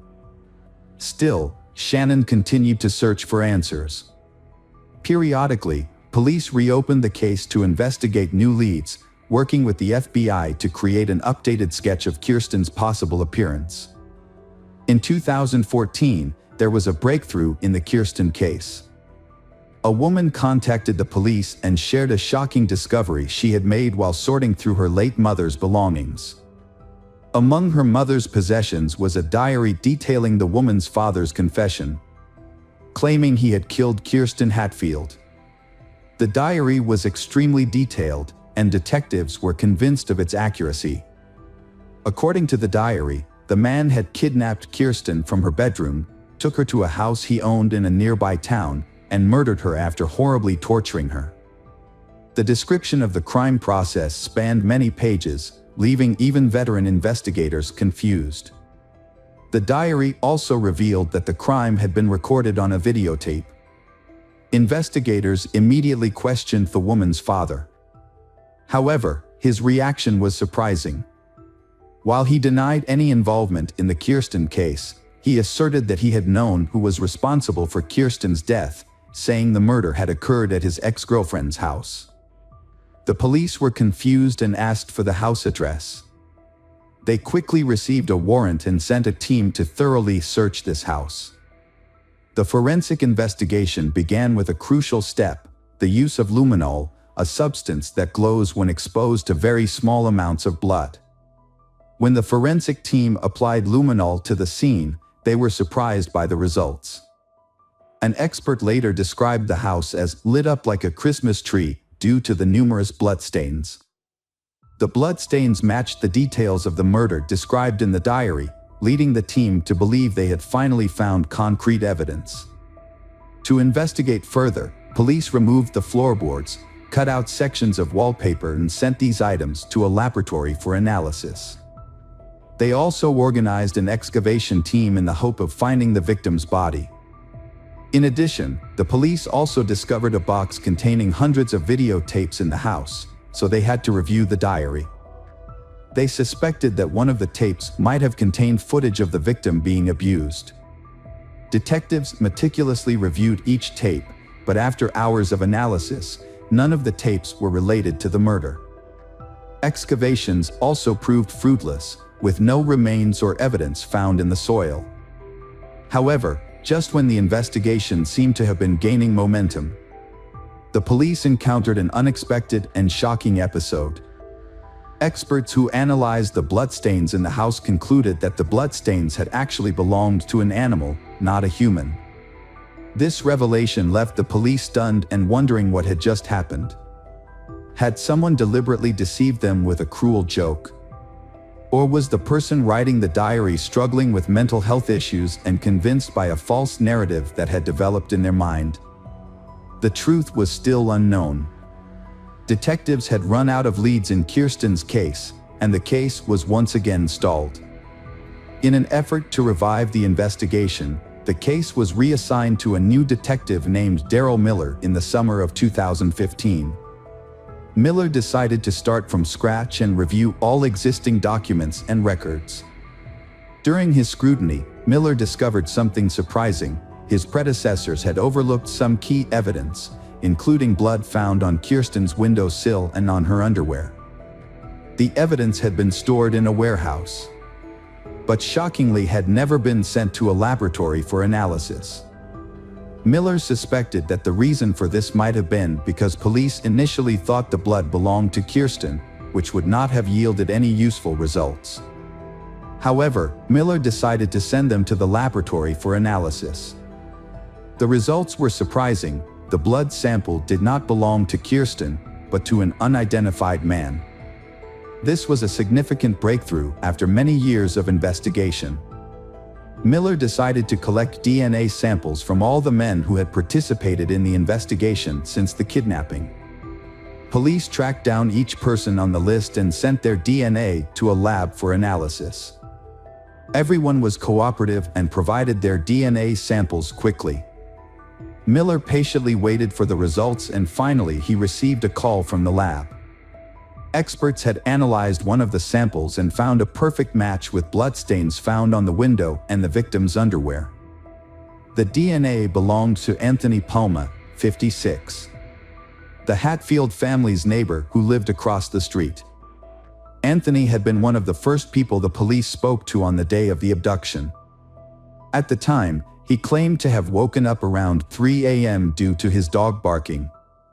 Now that his DNA had been linked to the crime scene, detectives decided to bring him in for further questioning. Although the DNA evidence was sufficient for a conviction, the investigators hoped to obtain a confession from Anthony. A confession would expedite the trial and potentially lead them to Kirsten's body, which was still missing. To get Anthony to talk, the detectives invited him for questioning, telling him it was a routine process. They claimed they were re-interviewing everyone, including neighbors, to gather new information. In reality, their goal was to get Anthony to admit whether he had ever been inside the Hatfield family home. Detectives asked Anthony to recall any additional details about the night in question. He retold the same story he had shared 18 years earlier. But this time he added a new detail. He claimed to have seen a white car parked outside Kirsten's house, although he didn't think much of it at the time. The police then asked Anthony about his relationship with Kirsten and her family. He stated that he knew them as neighbors, but he had never interacted with Kirsten personally. He maintained that he got along well with the other neighborhood children, who would often ask him for help fixing their bikes or visit him for candy. This conversation became a critical point in the investigation, as the police had discovered Anthony's blood on the windowsill of Kirsten's bedroom. When they asked if he had ever entered the house, Anthony claimed he had not. This statement raised suspicions, as the presence of his blood suggested otherwise.